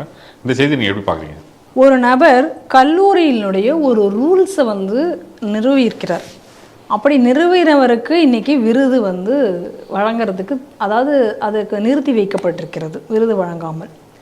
ஆனால் அந்த விருது வழங்காமல் நிறுத்தி வைப்பதற்கு காரணமாக இருந்தது என்ன அப்படின்னு சொன்னால், காரணம் என்னென்னா அது துலுக்கனுக்கு பிடிக்கல அப்படிங்கிறது ஒரு காரணம். யார் அந்த துலுக்கர் அப்படின்னு பார்க்குறது, அதுதான் அதில் கூடிய மிகப்பெரிய ஒரு அதிர்ச்சியை நீங்கள் பார்க்கணும். பயங்கரவாத அமைப்பு 2024 இந்தியாவையே முஸ்லீம் நாடாக மாற்றுவோம் என்ற இலக்கில் செயல்பட்ட அமைப்பு பிஎஃப்ஐ. அந்த பிஎஃப்ஐ அமைப்பினுடைய அரசியல் முகமாக செயல்படக்கூடியது தான் இந்த SDPI, social democratic party of India. அப்போ ஒரு பயங்கரவாத அமைப்பினுடைய ஒரு கிளை அமைப்பாக செயல்பட்டு கொண்டிருக்கக்கூடிய இந்த எஸ்டிபிஐ அமைப்பு எதிர்க்கிறது என்ற ஒரே காரணத்திற்காக ஒரு நல்ல ஆசிரியர் விருது ஒரு உண்மையான ஒரு ஆசிரியராக செயல்பட்டவருக்கு கொடுப்பது இன்று தடுக்கப்பட்டிருக்கிறது. இன்னைக்கு யாருடைய பேச்சை இன்னைக்கு கர்நாடகாவில் ஆண்டு கொண்டிருக்கக்கூடிய அரசு கேட்குது அப்படிங்கிறத தான் நீங்கள் இந்த இடத்துல பார்க்கணும். ஒரு பயங்கரவாத தடை செய்யப்பட்ட அமைப்பினுடைய கிளை அமைப்பாக இருந்த SDBI அமைப்பு சொல்லக்கூடிய விஷயத்தை இன்றைக்கு அங்கே இருக்கக்கூடிய ஆளும் காங்கிரஸ் அமைப்பு கேட்கிறது. இது மொதல் தடவை கிடையாது இந்த மாதிரியாக கர்நாடக அரசு இந்த SDBயினுடைய குரலை கேட்பது. ஏற்கனவே இதே போல் ஒரு பிரச்சனை வந்தது, ஸ்ட்ரீட் லைட்ஸ். அந்த ஸ்ட்ரீட் லைட்ஸில் வந்து ராமர்னுடைய பானம் அந்த அம்பு வில் மாதிரி இருந்தது அப்படிங்கிறதுக்காக, அந்த மாதிரி அதாவது அந்த குறிகளோடு இருந்தது அப்படிங்கிறதுக்காக அந்த விளக்குகள் அனைத்தும் மாற்றப்பட வேண்டும் அப்படின்னு சொல்லி அன்னைக்கு வந்து SDBI இதற்காக போராட்டம் நடத்தும் சொன்ன உடனே அது அனைத்தும் மாற்றப்பட்டது அப்படிங்கிற செய்தியை பார்க்குறோம். இன்னொன்று, இந்த அரசாங்கம், இந்த காங்கிரஸ் அரசாங்கம் இங்கே வரும் பொழுதே இதே போல் பல கவர்ச்சிகரமான சலுகைகள், அது யாருக்கு, துலுக்கர்களுக்கு அப்படின்னு சொல்லி தான் இந்த தேர்தல் அறிக்கையாக வைத்து தான் அவர்கள் வந்தார்கள். அப்போ ஏற்கனவே ஒரு மதத்தினுடைய சார்பில், ஒரு மதத்தின் பெயரில் மக்களிடம் பெறப்படக்கூடிய வரித்தொகையை செலவிடப்படக்கூடாது அப்படிங்கிறது அரசியலமைப்பு சட்டத்தில் இருக்கும் பொழுது அதையும் மீறி நாங்கள் செய்வோம் அப்படின்னு சொல்லிட்டு இவங்க வந்து நல்ல ஞாபகம் இருக்கு எவ்வளவு அறிவிப்புகளை அவர்கள் அன்று வெளியிட்டார்கள் என்று நம்ம பார்க்கலாம். ஒரு ஓட்டு வங்கிக்காக, ஒரு அரசியல் லாபத்திற்காக அன்னைக்கு இவங்க எப்படிப்பட்ட ஒரு சட்டவிரோத செயலை அன்னைக்கு இந்த அரசாங்கம் செய்து அதன் பிறகு தான் இன்றைக்கி ஆட்சி அமைச்சிருக்காங்க. ஆனால் ஆட்சி அமைத்த பிறகும் இன்றைக்கி யாருடைய குரலை கேட்டுக்கொண்டிருக்கிறாங்கன்னு பாருங்கள். ஏற்கனவே கர்நாடகா மாநிலத்தை பொறுத்த வரைக்கும் இன்றைக்கி ஒரு பயங்கரவாதிகளுடைய பிடியில் கொஞ்சம் கொஞ்சமாக அந்த மாநிலம் போய் கொண்டிருப்பதை நாம் இங்கே பார்க்குறோம். பலர் அங்கு பிடிபடக்கூடியவர்கள் தமிழகத்துடன் தொடர்பு இருக்கிறார்கள். அப்படி தமிழகத்தில் தொடர்பு இருக்கிறவர்களுக்கு அனைவருக்குமே இன்றைக்கி பங்களாதேஷுடன் தொடர்பு இருக்கிறார்கள். இப்படிங்கக்கூடிய ஒரு செய்தியை நம்ம வந்து பார்த்துக்கிட்டே இருக்கோம். அதே போல் இந்த வக்ஃபுக்காக இன்றைக்கி அங்கே நடந்து கொண்டிருக்கக்கூடிய விஷயங்கள், இது அனைத்தையுமே நம்ம வந்து கர்நாடகாவில் இன்றைக்கி எப்படி போயிட்டுருக்கு அப்படிங்கிறத நம்ம பார்க்குறோம். இந்த ஒரு சூழ்நிலையில் இன்றைக்கி SDBயினுடைய பேச்சை கேட்டு இந்த அரசாங்கம், இன்றைக்கி காங்கிரஸ் அரசாங்கம் இன்றைக்கு அங்கே ஆட்சி புரிகிறது அப்படின்னு சொன்னால் எவ்வளோ ஒரு டேஞ்சரான ஒரு நிலையில் இன்றைக்கி கர்நாடகம் போய்கொண்டிருக்கு அப்படின்னு பாருங்கள். ஆனால் இந்த அரசியல்வாதிகள் எல்லாமே வந்து அவங்களுடைய வரலாற்றிலேருந்து ஒரு பாடத்தை வந்து கற்பதற்கு மறந்து விட்டு கொண்டிருக்கிறார்கள் அப்படின்னு தான் நான் இந்த இடத்துல சொல்லணும். இவங்களுடைய சுயலாபத்துக்காக இன்றைக்கி இந்துக்களை அடகு வைத்து, இந்த உண்மையான விஷயங்களை காவ வைத்து இன்றைக்கி சட்டத்திற்கு புறம்பாக இந்த வேலைகளை எல்லாமே இவங்க செஞ்சிட்ருக்காங்க. ஆனால் நாளைக்கு இவர்களே கூட அந்த பார்ட்டியில் இருக்க முடியுமா, நாளைக்கு இவங்களே கூட நின்று ஜெயிக்க முடியுமா அப்படிங்கிறது தெரியாது. இன்றைக்கு வளர்த்து விடக்கூடிய இந்த பயங்கரவாதம் இவர்களை எங்கு கொண்டு செல்லும், இவர்களுமே கூட நாளைக்கு இந்த ஆட்சிக்கட்டில் இருக்க முடியுமா அப்படின்னு தெரியாது. அதை வந்து இவர்கள் வந்து தொடர்ந்து உணர மறுக்குகிறார்கள் அப்படிங்கிறத பார்க்குறோம். ஏன்னா இதையெல்லாம் தடுக்க வேண்டிய ஆட்சியாளர்களே இன்னைக்கு அதற்கு பின்னால் செய்கிறத பார்க்குறோம். இன்னைக்கு காங்கிரஸ், இது ராகுல் வந்து இடையில தமிழகத்துக்கு வந்த பொழுது பேசினார். அதாவது வெளியாட்கள் எல்லாம் வந்து உங்களை வந்து இங்கிருந்து விரட்டுகிறார்கள், அவர்களெல்லாம் உங்களை அடிமையாக்கி வைத்திருக்கிறார்கள்னு பேசினார். இதே விஷயத்தை இன்னைக்கு வந்து ஜம்முலையும் போய் பேசுகிறார். அப்போ அந்தந்த இடத்துல வந்து போயிட்டு அங்கே இந்த மாதிரியான ஒரு பிரிவினையை தூண்டும் வார்த்தைகளை எல்லாத்தையும் பேசி அந்த இடங்களில் வந்து ஒரு பதட்டத்தை உருவாக்கக்கூடிய வேலையை இன்றைக்கி அவர் செய்து வருகிறதே நாம் பார்க்குறோம். அதெல்லாம் மனசில் வச்சு இன்றைக்கி காங்கிரஸ் கர்நாடகாவில் இன்றைக்கி எப்படி ஆட்சி புரிந்து கொண்டிருக்கு அப்படிங்கிறத பாருங்கள். எந்த அளவுக்கு தமிழர் அங்கே வந்து இந்துக்கள் வந்து வஞ்சிக்கப்பட்டு கொண்டிருக்கா. அங்கே அதாவது நம்ம சொந்த மாநிலத்திலேயே இன்றைக்கி வந்து ஒரு இரண்டாம் தரமாக ஒரு நிலையை அடைந்து கொண்டிருக்கிறது. இன்றைக்கி கர்நாடகமும் அந்த வழியை போய், தமிழகம் எப்படி இன்றைக்கி இருக்கோ அதே வழியை வந்து இன்றைக்கி கர்நாடகமும் இன்றைக்கி போய் கொண்டிருக்கிறதே நம்ம பார்த்துட்ருக்கோம். இந்த நிலை இதே போல் காங்கிரஸினுடைய முடிவு இதே போல் போய் தொடர்ந்து கொண்டே இருந்தால், அதாவது இந்த தென்னிந்திய மாநிலங்கள் ஏற்கனவே வந்து தமிழகம் வந்து இன்றைக்கி ஏற்கனவே நம்ம அடிக்கடி சொல்கிற மாதிரி ஜிகாதிகளின் பிடியில் இன்றைக்கி இருந்துகிட்ருக்கு. கேரளா நம்ம சொல்லவே வேண்டாம். எத்தனை பேர் ISISல போய் சேர்ந்திருக்காங்க, எத்தனை பெண்கள் லவ் ஜிகாதால் பாதிக்கப்பட்டிருக்கிறார்கள். இந்துக்கள் மட்டும் இல்லை, கிறிஸ்தவர்களே அங்கே வந்து சொல்லக்கூடிய ஒரு சூழ்நிலைகளை, நம்ம பாதிரியார்கள் சொல்லக்கூடிய சூழ்நிலையெல்லாம் நம்ம பார்க்குறோம். இன்றைக்கி அந்த வழியில் இன்றைக்கி வந்து கர்நாடகமும் போய்கொண்டிருக்கிறது. அப்போ இந்த பகுதி முழுக்க இன்றைய அவர்களுடைய பிடியில் என்று சென்று கொண்டிருக்கிறது. அதற்கு இன்றைக்கி கர்நாடகாவில் ஆண்டு கொண்டிருக்கிற காங்கிரஸ் ஆட்சியாளர்களும் இதற்கு கைகோர்த்து செயல்பட்டு கொண்டிருக்கிறார்கள். தமிழகத்திலும் இதே போல தான் நம்ம பார்க்குறோம். கொரோனா காலங்கள்லேருந்து எஸ்டிபிஐக்கு வந்து இவர்கள் கொடுக்கப்பட்டு வந்து கொண்டிருக்கிற விஷயங்களை பார்க்குறோம். ஏன்னா அந்த கொரோனாவில் இறந்தவர்களை எல்லாம் அடக்கம் செய்யக்கூடிய அந்த ஒரு உரிமையை வந்து எஸ்டிபிஐக்கு கொடுக்கப்பட்டதை நம்ம பார்க்குறோம். அதே போல் எஸ்டிபிஐ நிகழ்ச்சிகளில் அரசு அதிகாரிகள் சர்வசாதாரணமாக கலந்து கொள்வதையும் பார்க்கிறோம். இன்னைக்கு தமிழகமும் கர்நாடகமும் இந்த பயங்கரவாதத்தின் பிடியில் ஒரே பாதையில் பயணித்து கொண்டிருக்கின்றன. இதனுடைய ஆபத்தை இந்த இரண்டு ஆட்சியாளர்களும் உணரவில்லை. ஆனால் இதனால் வந்து ஏற்படக்கூடிய ஆபத்துக்களை குறைஞ்சபட்சம் மத்திய அரசாவது அதை விழித்து கொண்டு உணர்ந்து இதற்கு தேவையான நடவடிக்கைகளை எடுக்க வேண்டும் என்பதுதான் இந்த செய்தி உணர்த்துகிறது. காங்கிரஸ் சேர்ந்த ஒரு அமைச்சர் வந்து ஒரு ஆச்சரியமான ஒரு கேள்வி எழுப்பியிருக்கார். எப்பயுமே இந்த விஷயங்கள் எல்லாமே பிஜேபி மட்டுமே பேசி கொண்டிருந்தது, பிஜேபி மட்டும் இந்து அமைப்புகள் எல்லாமே பேசி கொண்டிருந்த ஒரு விஷயம் அப்படின்னா, இந்த நாட்டிற்கு வந்து மசூதிகளாலும் இப்போ லவ் ஜிகாத்தாலும் ஆபத்து வந்து கொண்டே இருக்கிறது அப்படின்னு சொல்லிட்டு இருக்கிற காலகட்டத்தில் ஒவ்வொரு மாநிலமும் ஒவ்வொரு காலகட்டத்தில் பார்த்தீங்கன்னா, சில நாட்களுக்கு முன்னாடி கேரளாவில் பேசிகிட்டு இருந்தாங்க. கேரளாவில் கூட கிறிஸ்தவ மத பாதிரியார்கள் பேச ஆரம்பித்தாங்க. இப்படி ஒவ்வொரு மாநிலத்திலும் கர்நாடகாவிலும் சில இடங்களில் பேச ஆரம்பித்திருக்கிற பொழுது இப்பொழுது என்ன பண்ணியிருக்காங்க, ஹிமாச்சல் பிரதேச மாநிலத்திலையும் பேச ஆரம்பித்திருக்காங்க. அதுவும் காங்கிரஸ் அரசு. அந்த கட்சியினோட காங்கிரஸ் ஆளுங்கட்சியாக இருக்குது. அந்த ஆளுங்கட்சியினோட அமைச்சர் பஞ்சாயத்து ராஜ் ஒரு ரூரல் டெவலப்மெண்ட் மினிஸ்டர் வந்து ஒரு சட்டமன்றத்தில் பேசுகிறார். என்ன சொல்கிறாருன்னா வந்து ஒரு சஞ்சோலி, அதாவது ஹிமாச்சல் பிரதேச தலைநகரோட சஞ்சோலி, அதாவது சிம்லாவோட மாநகராட்சிக்கு உட்பட்ட பகுதி. அந்த சஞ்சோலி பகுதியில் வந்து கிட்டத்தட்ட 1960 கட்டப்பட்டதா மசூதி கட்டப்பட்டதாக சொல்கிறாங்க. அந்த ஏற்கவில்லை. அது 1950க்கு முன்னாடி இருக்கும். அப்படிப்பட்ட மசூதி 2010 வந்து ஒரு 2500 சதுரடி இடத்த வந்து கட்டுறாங்க. இது வந்து எப்படி கட்ட முடியும்னு சொல்லி 2012 வந்து கோர்ட் மூலமாக வந்து ஒரு கேள்வி கேட்கப்படும் போது அந்த கோர்ட்டில் இந்த வழக்கு நிலுவையில் இருக்கப்படும் போது 2019 நிலுவையில் இருக்கப்படும் போதே என்ன ஒரு 5 மாடி அளவுக்கு கட்டாங்க. கிட்டத்தட்ட 6350 சதுரடி இடத்தை கட்டுறாங்க. இப்படி ஒரு நிலுவையில் இருக்கும் பொழுது இவ்வளோ தைரியமாக இவர்கள் கட்டுவதற்கு யார் பெர்மிஷன் கொடுத்தா? இல்லை ஒரு தனிநபருக்கு தெரியாமல் இப்படி நடந்திருக்க வாய்ப்பு இல்லை. இவ்வளோ விஷயங்கள் ஒரு சட்டத்திற்கு புறமாக நடந்திருக்குன்னு சொல்லியிருக்காங்க. இதோட அடுத்த ஒரு விஷயம் சொல்கிறாரு, இந்த சஞ்சோலி மார்க்கெட்டில் தான் இந்த மசூதி இருக்குது. இந்த மசூதி இருக்கும் பகுதியில் வந்து ஏகப்பட்ட திருட்டு சம்பவங்கள், கொள்ளைகள் நடைபெறுது. இதோட மிகப்பெரிய மோசம் என்னன்னா, அந்த பகுதியில் வந்து பெண்களே செல்வதற்கு அச்சப்படக்கூடிய நிலைமையில் இருக்குது. பெண்களோட பாதுகாப்பு கேள்விக்குறியாக இருக்குது அப்படின்னு சொல்லியிருக்காரு. இவ்வளோ விஷயங்களும் சராசரி சொல்லலாம், அட்மினிஸ்ட்ரேஷன் ப்ராப்ளம் சொல்லலாம். ஆனால் அடுத்த ஒரு விஷயத்தை சொல்கிறார். என்ன விஷயம்னா, நாட்டுக்கும் இந்த மாநிலத்துக்கும் மிகப்பெரிய அச்சுறுத்தலாக இருக்குது லவ் ஜிகாத். இந்த லவ் ஜிகாத் வந்து சாதாரண விஷயமாக கடந்து போக முடியாது. இதற்கு மிகவும் சிறப்பு கவனம் கொடுக்கப்பட வேண்டும் அப்படின்னு சொல்லியிருக்காரு. இந்த செய்தியை நீங்கள் எப்படி பார்க்குறீங்க? இன்றைக்கி லவ் ஜிகாத்தை பற்றி நம்ம ஸ்ரீ டிவியில் பல முறை நம்ம பேசியிருக்கோம். லவ் ஜிகாத்தினால் ஏற்படக்கூடிய சீரழிவுகளை பற்றிலாம் நம்ம ரொம்ப டீட்டெயிலெலாம் நம்ம பேசியிருக்கோம். ஆனால் அந்த லவ் ஜிகாத்தெல்லாம் ஏதோ ஹிந்து அமைப்புகளும் இல்லை பிஜேபியும் வந்து உருவாக்கக்கூடிய கட்டுக்கதை அப்படின்னு சொல்லிட்டு இருந்தாங்க. அதுக்கப்புறம் கேரளாவில் பெரிய அளவில் இது ஒரு இஷ்யூவாக வந்தது. பாதிரியார்கள் எல்லாம் வந்து அங்கே வந்து போராடக்கூடிய நிலையெல்லாம் வந்தது. கிறிஸ்தவ பெண்கள் எல்லாம் இந்த லவ் ஜிகாத் மூலமாக சீரழித்து கொண்டிருக்கிறார்கள். இங்கேருந்து ISISக்கெல்லாம் ஆள் அனுப்பிக்கிறார்கள் அப்படிங்கக்கூடிய செய்திகள் எல்லாம் வந்தது. அதை ஒட்டி இன்றைக்கி அடுத்து ஹிமாச்சல் பிரதேசில் இன்றைக்கி ஒரு காங்கிரஸ் MLA இன்றைக்கி வந்து இது வந்து இதை பற்றி பேசியிருக்கிறார். இது ஒரு வரவேற்கத்தக்கக்கூடிய விஷயம். ஏன்னா என்னதான் காங்கிரஸ் இன்னைக்கு சொந்த கட்சியிலேயே அவர் இதற்காக வந்து பயங்கர பலத்தை எதிர்ப்புக்குள்ளாகியும் இருக்கிறார். அதையும் பார்க்கணும்.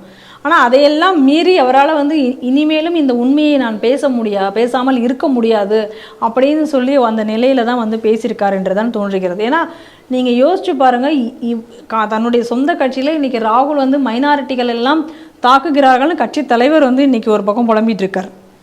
மைனாரிட்டிகள் இங்கே தாக்கப்படுகிறார்கள், அவர்களுக்கு பாதுகாப்பு இல்லை என்று. ஆனால் அப்படிப்பட்ட ஒரு சூழ்நிலையில் அந்த கட்சியை சார்ந்த ஒரு MLA இன்றைக்கி தைரியமாக இங்கே லவ் ஜிகாத் நடக்கிறது, இந்த லவ் ஜிகாத் குறித்து ஒரு விழிப்புணர்வு வேண்டும் என்று அவர் அங்கே வந்து பேசுகிறார். அதுவும் அசம்பிளிலேயே அவர் அதை பற்றி பேசுகிறார் அப்படின்னு சொன்னால் எந்த அளவுக்கு நிலவரம் மோசமாக போய் தன்னுடைய மனசாட்சியே பொறுக்க முடியாமல் அந்த கட்சியிலேருந்து என்னை நாளைக்கு யாரும் தூக்கினா கூட எனக்கு கவலை இல்லை, என்னுடைய MLA பதவி கூட பிரச்சனை இல்லை, ஆனால் நான் இன்றைக்கி உண்மையை நான் மக்களிடம் சொல்லுவேன் அப்படின்று இன்றைக்கி வெளிவந்து பேசியிருக்கிறார். அப்போ நிலைமை எவ்வளோ மோசமாக இருக்கும்னு பாருங்கள்.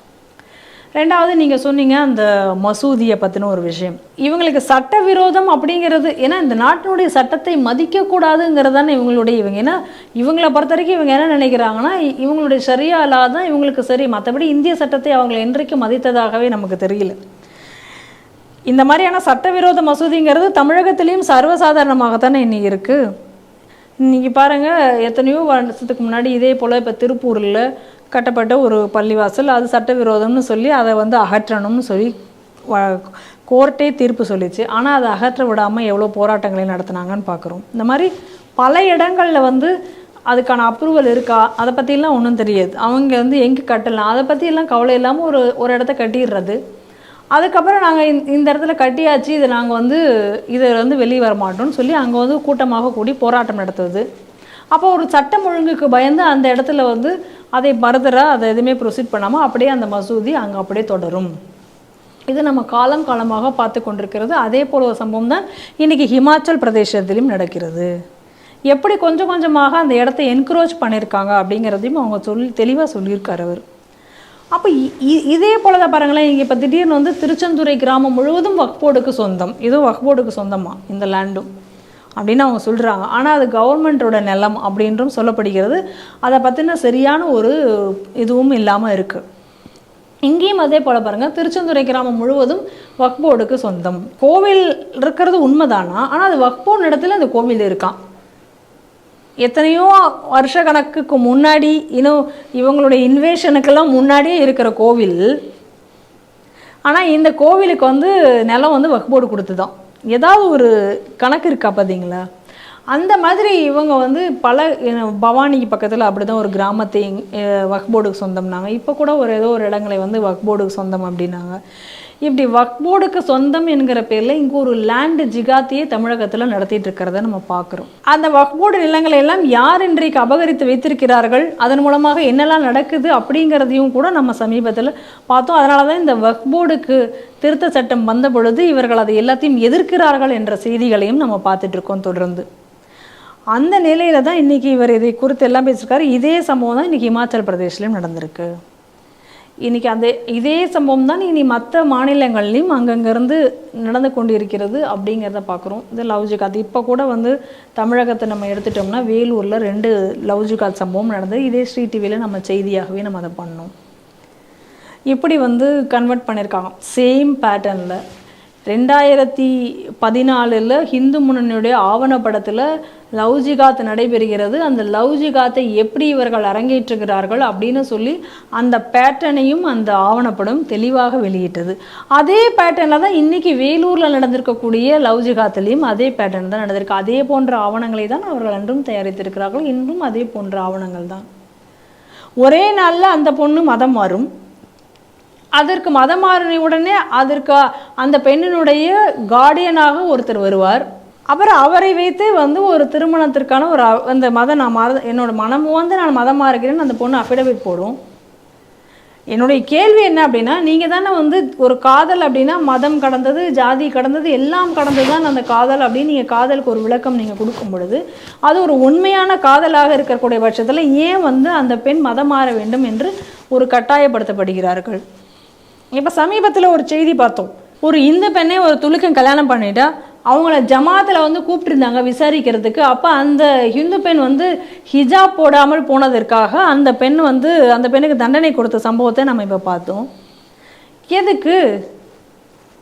அவங்க தானே லவ் பண்ணி தானே கல்யாணம் பண்ணிட்டாங்க. காதல் திருமணம் அப்படின்னா அதை ஏற்றுக்கணும். நாங்கள் தான் வந்து எந்த பாரபட்சமும் எங்களுடைய மதத்தில் நாங்கள் பார்க்க மாட்டோம் அப்படின்னு நீங்கள் சொல்கிறது உண்மையாக இருந்ததுன்னா எதுக்காக நீங்கள் அந்த பெண்ணை வந்து உங்கள் ஹிஜாப் போட்டுடணும் நீங்கள் ஏன் கட்டாயப்படுத்தணும்? இன்றைக்கி பகுத்தறிவாளர்களாக அந்த கேள்வியை கேட்குறாங்கல்ல, அப்படி ஒன்று இல்லவே இல்லை அப்படின்னு இன்றைக்கி சொல்கிறவங்களுக்காக நான் இந்த கேள்வியை நான் வைக்கிறேன். அந்த பத்திரிகையாளர் ஒருத்தர் இருக்கார், ராஜ்தீப் சர்தேசாய். அவர் வந்து ஒரு பெரிய கட்டுரையே எழுதினார். லவ் ஜிகாத்துனா அந்த மாதிரிலாம் ஒன்றும் கிடையவே கிடையாது, இவங்களா வந்து ஒரு டேர்ம் வந்து உருவாக்கிட்டாங்க அப்படின்னு சொல்லிட்டு. அப்போ நீ ஏன் வந்து இன்றைக்கி அந்த கட்டாயப்படுத்தணும்? அப்போ இப்போ வந்து ராஜ்தீப் சர்தேசாய் போயிட்டு ஏங்க வந்து அந்த ஜமாத்தில் போய் கேட்கணும்ல, நியாயமாக நீங்கள் கேட்டிருக்கணும்ல. நீங்கள் ஏன் வந்து ஒரு லவ் பண்ணி தானே கல்யாணம் பண்ணிட்டுருக்காங்க, அப்போ இந்த மதம்லாம் அங்கே குறுக்க வரலல்ல, எதுக்காக? அப்புறம் பல லவ் ஜிகாத் திருமணங்கள்ல நம்ம பார்க்குறோம், தன்னை ஹிந்து என்று அடையாளப்படுத்தி கொண்டு திருமணம் முடிந்ததுக்கு பிறகு அந்த பெண்ணை மதம் மாற்ற சொல்லி கட்டாயப்படுத்தக்கூடிய செய்திகள் எல்லாம் நம்ம இங்கே பார்த்துருக்கோமே. அப்போ இந்த லவ் ஜிகாத் அப்படிங்கிறது இந்த நாட்டிற்கே வந்து ஒரு பெரிய ஆபத்து அப்படின்னு இன்னைக்கு அவர் சொல்லியிருக்கார். இது மிகுந்த ஒரு உண்மையான ஒரு விஷயம். ஏன்னா இப்படி இந்த பெண்களை திருமணம் செய்து கொண்டு அந்த பெண்கள் வந்து மூளை செலவை செய்யப்படுகிறார்கள் மதரசாக்களுக்கு அனுப்பித்து. அந்த ஒரு ஆபத்தையும் நீங்கள் இதில் வந்து பார்க்கணும். ஏன்னா நம்ம இந்த மாதிரியாக மதம் மாறி திரும்ப ஹிந்துவாக மதம் மாறிய பெண் சொன்ன ஒரு வாக்குமூலத்தில், அந்த பெண் சொன்ன வாக்குமூல வீடியோ நம்மிடம் இருக்காது. அந்த பெண் என்ன சொல்லியிருக்காங்க அப்படின்னா, இந்த மதரசாக்களில் கொண்டு போய் அங்கே வந்து இவர்கள் வந்து மூளை செலவை செய்யப்படுகிறார்கள். அங்கே வந்து என்ன சொல்கிறாங்க, நீங்கள் வந்து ஒரு ஆண் வந்து 2-3 திருமணங்கள் செய்து கொள்வது தவறு இல்லை, நீங்கள் அவர்களை ஏற்றுக்கொள்ள வேண்டும். சிறைக்கு சென்று வந்திருக்கிறார்கள் என்றால் அவர்கள் வந்து அல்லாஹ்க்காக சிறைக்கு சென்றவர்களாக இருந்தால் அவங்கள நீங்கள் ஆதரிக்கணும், அவங்கள நீங்கள் திருமணம் செய்து கொள்ள தயாராக இருக்கணும். அப்போ இந்த குண்டு வெடிவை பற்றியெல்லாம் கேட்கும் பொழுது கூட அவங்க என்ன சொல்கிறாங்க அப்படின்னா, அல்லாஹ்க்காக அந்த குண்டுகளை வைக்கிறது வந்து தவறு இல்லை. அப்படி இந்த மாதிரி எல்லாம் ஒரு மூளை செலவை செய்யப்படுகிறார்கள். இப்படியெல்லாம் மூளை செலவை செய்யப்பட்டு தான் வந்து ISISக்கு ஆள் அனுப்புகிறார்கள். இதெல்லாம் நம்ம பார்க்குறோம். இன்றைக்கி வந்து இந்த கேரளா ஸ்டோரியில் சொல்லப்பட்டிருக்கக்கூடிய அந்த பெண்களுடைய கதைகள் உண்மையான கதைகளை தான் அந்த ஸ்டோரி, அந்த படம் சொன்னது. அந்த படத்தையே வெளியில் வர விடக்கூடாதுன்னு ஏன் தடுக்கணும்?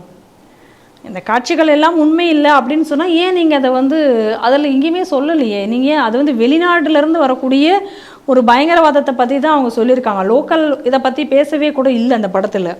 அப்போ நீங்கள் அந்த தடுத்தீங்க இல்லை, அது உண்மைக்கு மாறானதுன்னு ஏன் அப்போ யாரும் எதுவுமே அதாவது இங்கே நடக்கக்கூடிய சம்பவங்கள் எதையுமே கூட சொல்லலை. ஆனாலுமே உங்களுக்கு ஏன் வந்து அந்த படத்தை தடுக்கணும்னு தோணுச்சு? ஆனால் அதே போல் தானே இன்றைக்கு சம்பவங்களும் இன்றைக்கு அது போல தானே நடக்குது. அது இல்லைன்னு நீங்கள் மறுக்க முடியுமா? அப்போ இதனை ஆதாரங்கள் இருந்தும் கூட இந்த லவ் ஜிகாத்தை தடுப்பதற்காக இன்னும் கூட நாம் ஏதும் சட்டங்கள் இயற்றாமல் இருந்தோம் என்று சொன்னால் இந்த நாடு மிகப்பெரிய ஆபத்தில் சிக்கும். இந்த லவ் ஜிகாத்தை தடுக்குவதற்கு முதல்ல வந்து தேசிய அளவில் இந்த மதமாற்ற தடை சட்டம், லவ் ஜிகாத் தடை சட்டம் இரண்டும் வர வேண்டும். அது மட்டும் இல்லாமல் இந்த பலதார திருமணம் தடை செய்யப்பட வேண்டும். அப்போ தான் அதை தான் ஏற்கனவே பிரதமர் மோடி அவர்கள் கேட்டார்.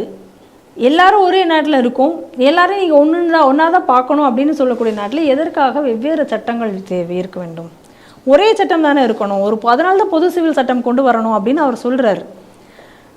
நியாயம் தானே? இப்போ பாருங்களேன், இவங்களுக்கு மட்டும் ஒரு பாலிகமி இருக்குது. இன்றைய டெமோகிராஃபி சேஞ்ச் ஆகிறதே இதனால தானே. நீங்கள் வந்து இன்றைக்கி ஒரு ஆண் 3 பெண்கள் வரை 4 பெண்கள் வரை திருமணம் செய்து கொள்வதற்கு இன்றைக்கி அவங்க துலுக்கனுக்கு இன்றைக்கி வந்து ஒரு வாய்ப்பு இருக்குது. ஆனால் ஹிந்துவுக்கு நமக்கு அந்த சட்டம், நம்மளுடைய திருமண சட்டம் மிகமாக ஒருவனுக்கு ஒருத்தி என்று தெளிவாக சொல்கிறது. அப்போ எப்படி வந்து ஒரு டெமோகிராஃபிக் சேஞ்சை வந்து இதை வைத்து கொண்டு இன்றைக்கி வந்து நாடு முழுவதும் செய்து வருகிறார்கள் என்பதையும் நாம் பார்த்து கொண்டிருக்கிறோம். அதனால் உடனடியாக இந்த பாலிகமி என்பது தடை செய்யப்பட வேண்டும் இந்த நாட்டில். ஏன்னா இன்றைக்கி இது ஒரு எக்ஸாம்பிள் கிடையாது. இன்றைக்கி நாடு முழுக்க இந்த எக்ஸாம்பிள்ஸை நம்ம தொடர்ந்து பார்த்து வர்றதுனால உடனடியாக மத்திய அரசு இதை தடை செய்யணும். அதே நேரத்தில் நாடு முழுவதும் தேசிய அளவில் லவ் ஜிகாத்திற்கும் மதமாற்றத்திற்கும் தடை சட்டம் கொண்டு வர வேண்டும். சுத்தமான ஒரு நகரம் அப்படின்னு சொன்னால் எல்லாரும் வாயிலும் வரக்கூடிய ஒரு வார்த்தை வந்து சிங்கப்பூர். ஒரு க்ளீன் சிட்டி, எல்லாமே ஒரு டிசிப்ளின்டாக இருக்கும் அப்படின்னு சொல்லக்கூடிய விஷயம். அதுக்கு முக்கியமான ஒரு பேசிக் தான் சுத்தம். நாம் இருக்கிற இடம் மட்டும் இல்லை, தன்னுடைய சுற்றி இருக்க இடங்களும் சுத்தமாக இருக்கணும். இந்த மாதிரி ஒரு மிஷனை வந்து ஒரு சிறு நகரத்தில் பண்ணுறது ஒரு பெரிய விஷயம் இல்லை. ஆனால் ஒரு பெரிய நாட்டில், ஒரு பழமையான ஒரு சிந்தனை கூட ஒரு நாட்டில் பண்ணுறது மிகப்பெரிய சாதனை. அப்படி ஒரு சாதனையை வந்து பிரதமர் மோடி அவர்கள் பண்ணியிருக்காரு. இதன் மூலமாக வந்து பல உயிர்கள் காப்பாற்றப்பட்டிருக்கு அப்படின்னு சொல்லி இப்போ சமயத்தில் வந்து அறிக்கை சொல்லியிருக்கு. அது என்னென்னா ஸ்வச் பாரத் திட்டம், அது தூய்மை இந்தியா திட்டம். இந்த தூய்மை இந்தியா திட்டத்தின் மூலமாக 6-7 லட்சம் குழந்தைகள் வந்து உயிர்கள் காப்பாற்றப்பட்டிருக்கு அப்படின்ற ஒரு ஆய்வறிக்கை வந்திருக்கு. அதே நேரத்தில் இந்த ஒரு விஷயம் வந்த நேரத்தில் மோடி அவர்கள் வந்து சிங்கப்பூருக்கு சென்றிருக்கார். சிங்கப்பூர் சென்ற நேரத்தில் பல்வேறு புரிந்துணர்வு ஒப்பந்தங்கள் செய்திருக்கார். எல்லாருக்கும் பறக்கக்கூடிய செமிகண்டக்டர் சுப்ரன் டேட்டா இது 5G டெக்னாலஜி, இந்த மாதிரி பல்வேறு ஒப்பந்தங்கள்லாம் பண்ணிட்டு வந்துருக்கும்போது எல்லாம் சராசரியான கூட விஷயம். ஆனால் இத்தனை வருடங்கள் சிங்கப்பூருக்கும் நமக்கும் ஒரு தொடர்புகள் நெருங்கியிருக்கும். கலாச்சார ரீதியாக நெருங்கிய தொடர்புகள் உண்டு. உதாரணமாக வந்து தமிழர்கள் அதிகமாக இருக்கக்கூடிய ஒரு சிங்கப்பூர், மலேசியா இருக்கக்கூடியது. இந்த நெருங்கிய நம்ம வர்த்தக ரீதியாகவும், அதாவது மக்கள் ஒரு தொழிலாளர்கள் மூலமாகவும் பல்வேறு நெருங்கிய தொடர்புகள் உண்டு. அப்படி இருந்தும் இத்தனை வருடம் சுதந்திரப்பட்ட இத்தனை வருடங்களும் திருவள்ளுவர் யாருமே பெருசாக அங்கே கொண்டு போய் சேர்க்கலாம். ஆனால் பிரதமர் மோடி அவர்கள் என்ன பண்ணியிருக்காங்கன்னா திருவள்ளுவருக்கு கலாச்சார மையம் ஒன்று ஏற்படுத்தப்பட வேண்டும் அப்படின்னு சொல்லிட்டு இன்றைக்கி இந்த ஒப்பந்தத்தில் புரிந்துணர்வு ஒப்பந்தத்தில் கையெழுத்து போட்டிருக்காங்க. இந்த புரிந்துணர்வு ஒப்பந்தம் நடக்கும்போது ஈவெண்ட் பார்த்தீங்கன்னா ஒரு மிகப்பெரிய ஒரு விஷயம் நடந்திருக்கும். அதாவது எப்பயுமே மோடி ஒரு ஹீரோன்ற சொல்லக்கூடிய விஷயம் நடந்திருக்கு. பிரதமர் மோடி அவர்கள் அந்த காரில் இருந்து இறங்கும்போது அந்த நாட்டின் பிரதமர் பாராளுமன்ற வாசல்லே அவரை வரவேற்று உள்ள கூட்டி போயிருப்பார். இந்த மாதிரி விஷயம் இது வரைக்கும் நடந்த ஒரு விஷயம் இல்லை, ஒரு வரலாற்று சிறப்பு விஷயம். இப்படி ஒரு மரியாதை கொடுக்கக்கூடிய ஒரு விஷயம் காரணம் அப்படின்னா அவர் சாதித்ததன் காரணமாக ஒரு விஷயமா இருக்கலாம். இப்படி அவர் வரவேற்று அவரோட ஒப்பந்தம் போட்டிருக்காங்க. ஒப்பந்தம் போட்டிருக்கும்போது ஒப்பந்தம் சில விஷயம் சொல்கிறார் மோடி அவர்கள் சில பேட்டியில் சொல்லும்போது என்ன சொல்கிறாங்கன்னா, எல்லாரும் வளரும் நாடு எல்லாருமே சிங்கப்பூரை பார்த்து தான் வளரும்னு நினைக்கிறாங்க. ஆனால் எங்களை பொறுத்த வரைக்கும் ஒவ்வொரு நகரத்தையும் சிங்கப்பூராக மாற்ற வேண்டும் அப்படின்னு நோக்கில் தான் செயல்படுறோம் அப்படின்னு. அதுக்கு அவர் சொன்னக்கூடிய கருத்து பின்னோட்டம் பார்த்தீங்கன்னா அவர் ஸ்வச் பாரத் மிஷனை தான் அவர் முன்னோடியாக சொல்கிறார். எனக்குன்னா சுத்தம் அப்படின்ற விஷயம், சுத்தம் சுகாதாரம் ஒரு நாட்டின் வளர்ச்சி முன்னேற்றம் சொல்கிறார். மோடி சொல்லக்கூடிய கருத்தின் பின்னோட்டமே ஸ்வச் பாரத் தான் அப்படின்னு சொல்லிட்டு பார்வையாளர் கருத்து சொல்கிறாங்க. இந்த செய்தி எப்படி பார்க்குறீங்க? அதாவது இன்றைக்கி 2 விஷயம். ஒன்று திருவள்ளுவர் கலாச்சார மையம், இன்னொரு விஷயம் ஸ்வச் பாரத். அதை பற்றி சொன்னீங்க. ஸ்வச் பாரத் அண்டு அது இன்றைக்கி ஒரு மிகப்பெரிய ஒரு முன்னெடுப்பாக அந்த ஸ்வச் பாரத் அபியான் அப்படிங்கிறது இன்றைக்கி வந்திருக்கு. அது மிகப்பெரிய ஒரு வெற்றியாகவும் பார்க்கப்படுகிறது. முதல்ல இந்த திருவள்ளுவர் கலாச்சார மையத்துக்கு பிறகு இந்த ஸ்வச் பாரத் விஷயத்திலே நம்ம பார்ப்போம். திருவள்ளுவர் கலாச்சார மையம், இந்த திருவள்ளுவர் கலாச்சார மையம் அப்படிங்கிறது இன்றைக்கி தமிழகத்தில் பார்த்தீங்க அப்படின்னு சொன்னால் நாங்கள் தான் ஒரு சில திராவிட கூட்டங்கள் இருக்குது, நாங்கள் தான் திருவள்ளுவரை அது பண்ணோம், எங்கள் கருணாநிதி தான் வள்ளுவருக்கு கோட்டம் அமைச்சார், கன்னியாகுமரியில் போயிட்டு சிலை வைத்தார் அப்படின்னு எல்லாம் அவங்க சொல்லிட்டு தெரிவாங்க. ஆனால் இதை தாண்டி திருவள்ளுவருக்கு அவர்கள் செய்தது என்ன? இதில் இவங்க ஒன்று செஞ்சுருக்காங்க திமுக திருவள்ளுவருக்காக. அதை நம்ம மறுக்கக்கூடாது இல்லையா? நம்ம என்ன செஞ்சாங்களோ சொல்லிடணும்ல. என்ன செஞ்சுருக்காங்கன்னா, நான் பார்த்த வரை இல்லை, கருணாநிதி காலத்தில் இருந்து இந்த தேர்தல் அறிக்கை தயாரிப்போம் பார்த்தீங்களா, அந்த தேர்தல் அறிக்கையில் மறையாத ஒரு விஷயம் அப்படியே இருக்குது. திருக்குறளை தேசிய நூலாக அறிவிக்க செய்வோம் அப்படிங்கிறது இப்போ கடைசியாக கடந்த தேர்தல் அறிக்கையில் கூட இருந்ததை பார்க்க முடிஞ்சது. ஆனால் இவங்க வெறும் தேர்தல் அறிக்கையாகத்தான் சொல்லி கொண்டிருந்தார்கள். அதே நேரத்தில் இந்த வருஷம் இப்போ நடந்த இந்த பாராளுமன்ற தேர்தலில் பாஜகவினுடைய தேர்தல் அறிக்கையில் என்ன குறிப்பிட்டிருந்தாங்க அப்படின்னு சொன்னால், திருவள்ளுவருக்காக, அதாவது திருவள்ளுவர் பெயரில் ஒரு கலாச்சார மையம் உருவாக்கப்படும். அந்த கலாச்சார மையம் ஒரு நாடுகளில் மட்டும் இல்லை, பல நாடுகளில் இந்த கலாச்சார மையம் உருவாக்குவதற்கான திட்டமிடல்கள் தொடங்கப்படும், அது மாதிரி ஆனால் அமைக்கப்படும் அப்படின்னு அவங்க சொல்லியிருந்தாங்க. தேர்தல் அறிக்கையில் சொன்னதை இன்றைக்கி பிரதமர் மோடி நிறைவேற்ற தொடங்கியிருக்கிறார். அதனுடைய முதல் கட்டமாக இன்றைக்கி சிங்கப்பூரில் இதுக்கான திருவள்ளுவர் கலாச்சார மையம் தொடங்குவதற்காக இன்றைக்கி அவங்களோட இன்றைக்கி புரிந்துணர்வு ஒப்பந்தம் போடப்பட்டிருக்கிறது. இதை தான் நம்ம பார்க்கணும். திருவள்ளுவருக்காக யார் திருவள்ளுவரை உலகம் அறிய செய்து கொண்டிருக்கிறார்கள், இந்த ஒரே ஒரு லைன் போதுங்க. இதுக்கு மேலே நான் சொல்லக்கூடிய டேட்டெல்லாம் நான் ஏற்கனவே இந்த ஸ்ரீ டிவியில் நம்ம பலமுறை சொன்ன டேட்டா தான். இருந்தாலும் மீண்டும் ஒரு நினைவூட்டலுக்காக இந்த டேட்டா எல்லாமே நான் திரும்பவும் சொல்கிறேன். பிரதமர் மோடி அவர்கள் ஆட்சிக்கு வந்ததிலிருந்தே திருக்குறளையும் திருவள்ளுவரையும் அவர் போற்றி பாதுகாக்க வேண்டும் என்பதில் மிகவும் தெளிவாக இருக்கிறார். அதனால தான் திருக்குறளை இன்றைக்கி பல மொழிகளில் இன்றைக்கி டிரான்ஸ்லேட் பண்ணுறார். அது நம்ம நாட்டில் மட்டும் கிடையாது, வெளிநாடுகளுக்கும் அது செல்ல வேண்டும், அங்கும் இந்த திருவள்ளுவனுடைய கருத்துக்கள் பரவ வேண்டும் என்பதற்காக அங்கே கூட இப்போ பல நாடுகளில் அந்த திருக்குறளை மொழிபெயர்ப்பதற்கான வேலைகளை பார்த்து வருகிறார். எங்கே வெளிநாட்டுக்கு எங்கே போனாலும் அவர் திருக்குறளை பற்றி பேசாமல் இருக்கிறது கிடையாது. ஏதோ இங்கே அரசியலுக்காக மேடையில் திருவள்ளுவரை பற்றி பேசினார், திருக்குறளை பற்றி பேசினார் அப்படிங்கிறதெல்லாம் கிடையாது. அவர் ஐநா போனாலும் திருவள்ளுவரையும் திருக்குறளையும் பேசுகிறார். இல்லை இங்கே சென்னையில் இங்கே பேசினாலும் அங்கேயும் அவரை பற்றி பேசுகிறார். அவர் எங்கே போனாலும் ஒரே போல அந்த திருவள்ளுவரை கொண்டு செல்வதில் முனைப்புடன் இருக்கிறார். அதை தவிர என்சிஆர்டி சிலபஸில் திருக்குறளை வைத்தார்கள், என்சைக்ளோபீடியாவில் சங்கம் லிட்ரேச்சரை கொண்டு வைத்தார்கள். இன்னும் சொல்லப்போனால் பல்கலைக்கழகங்களுக்கெல்லாம் நோட்டீஸே அப்போ அனுப்பிச்சிருந்தாங்க, யூஜிசிலேருந்து நோட்டீஸ் அனுப்பிச்சிருந்தாங்க. எல்லா கல்லூரிகளிலும் திருவள்ளுவர் குறித்த அந்த திருக்குறள் குறித்த போட்டிகள் நடத்தப்பட வேண்டும் அப்படின்னு சொல்லியிருந்தார். இது போல் தொடர்ந்து இன்னைக்கு வந்து அந்த திருவள்ளுவரையும் திருக்குறளையும் பரப்புவதற்கான எந்த இடத்துல எல்லாம் அவருக்கு வாய்ப்பு கிடைக்குமோ, எங்கே ஒரு மேடையில் பேசுவதற்கு வாய்ப்பு எங்கே கிடைச்சாலும் சரி, அந்த இடத்துல ஏதாவது ஒரு திருக்குறளை அந்த இடத்துல கோட் பண்ணி இந்த திருக்குறளுக்கான அர்த்தம் இது, இந்த திருக்குறள் எங்கே இருந்து தமிழகத்திலேருந்து கிடைத்த பொக்கிஷம், இதை அவர் சொல்லாத இடம் கிடையாது, செய்யாது. ஆனால் தமிழகத்தில் எப்படின்னு பார்த்தீங்கன்னா, திருக்குறளை சொல்லி மாணவர்களுக்கு ஒரு அறநெறி கருத்துக்களை சொன்ன ஆன்மீக பேச்சாளரை அந்த இடத்துலேருந்து விரட்டுவாங்க. அது மட்டும் இல்லாமல் அந்த ஆன்மீக பேச்சாளரை ஏன் ஏற்பாடு செஞ்சீங்கன்னு சொல்லி அந்த ஹெட்மிஸ்டர் வரைக்கும் அவங்களுக்கு பனிஷ்மெண்ட் கொடுப்பாங்க. இதுதான் தமிழகம். திருக்குறளை நீங்கள் எப்படி கொண்டு போகலாம், திருக்குறளை எப்படி நீ மாணவர் மத்தியில் கொண்டு போகலாம், திருக்குறள் கருத்துக்களை நீ மாணவர்கிட்ட சொன்னினா மாணவன் உருப்பிட்டுருவானே. இது தமிழகம். இன்றைக்கி ஏற்கனவே கூட ஒரு அந்த காலத்தில் வந்த ஒரு செய்தி என்னென்னா, அந்த கன்னியாகுமரியில் கட்டப்பட்டிருந்த அந்த திருவள்ளுவர் சிலை ஒன்று வச்சுருக்காங்களே, அந்த திருவள்ளுவர் சிலையில் கூட ஊழல் பண்ணதாக அப்போது ஒரு செய்தியெல்லாம் வந்தது. அதுக்கப்புறம் அதை பற்றி பெருசாக வரல சொல்கிறேன். அப்போ அந்த செய்தியெல்லாம் வந்தது. அப்போ நீங்கள் இதெல்லாம் நல்லா புரிந்து கொண்டும், இவங்களை பொறுத்த வரைக்கும் இந்த திமுக அரசை பொறுத்த ஒரு லைனில் சொல்லலாம், திமுக பொறுத்த வரையில் தமிழை வைத்து பிழைப்பு நடத்துவது திமுக, தமிழை வாழ வைப்பது இன்றைக்கு இருக்கக்கூடிய பிரதமர் மோடி. ஏன்னா இன்றைக்கி இந்த தேசிய நூலாக திருக்குறளை அறிவிப்போம் அப்படிங்கிறத காலமாக சொல்லிட்டு வராங்க. எத்தனையோ முறை இவர்கள் மத்தியில் ஆட்சியில் இருந்திருக்கிறார்கள். மத்தியில் காங்கிரஸோடு இணைந்து தானே இவங்க பலமுறை ஆட்சி அமைச்சிருக்காங்கல்ல.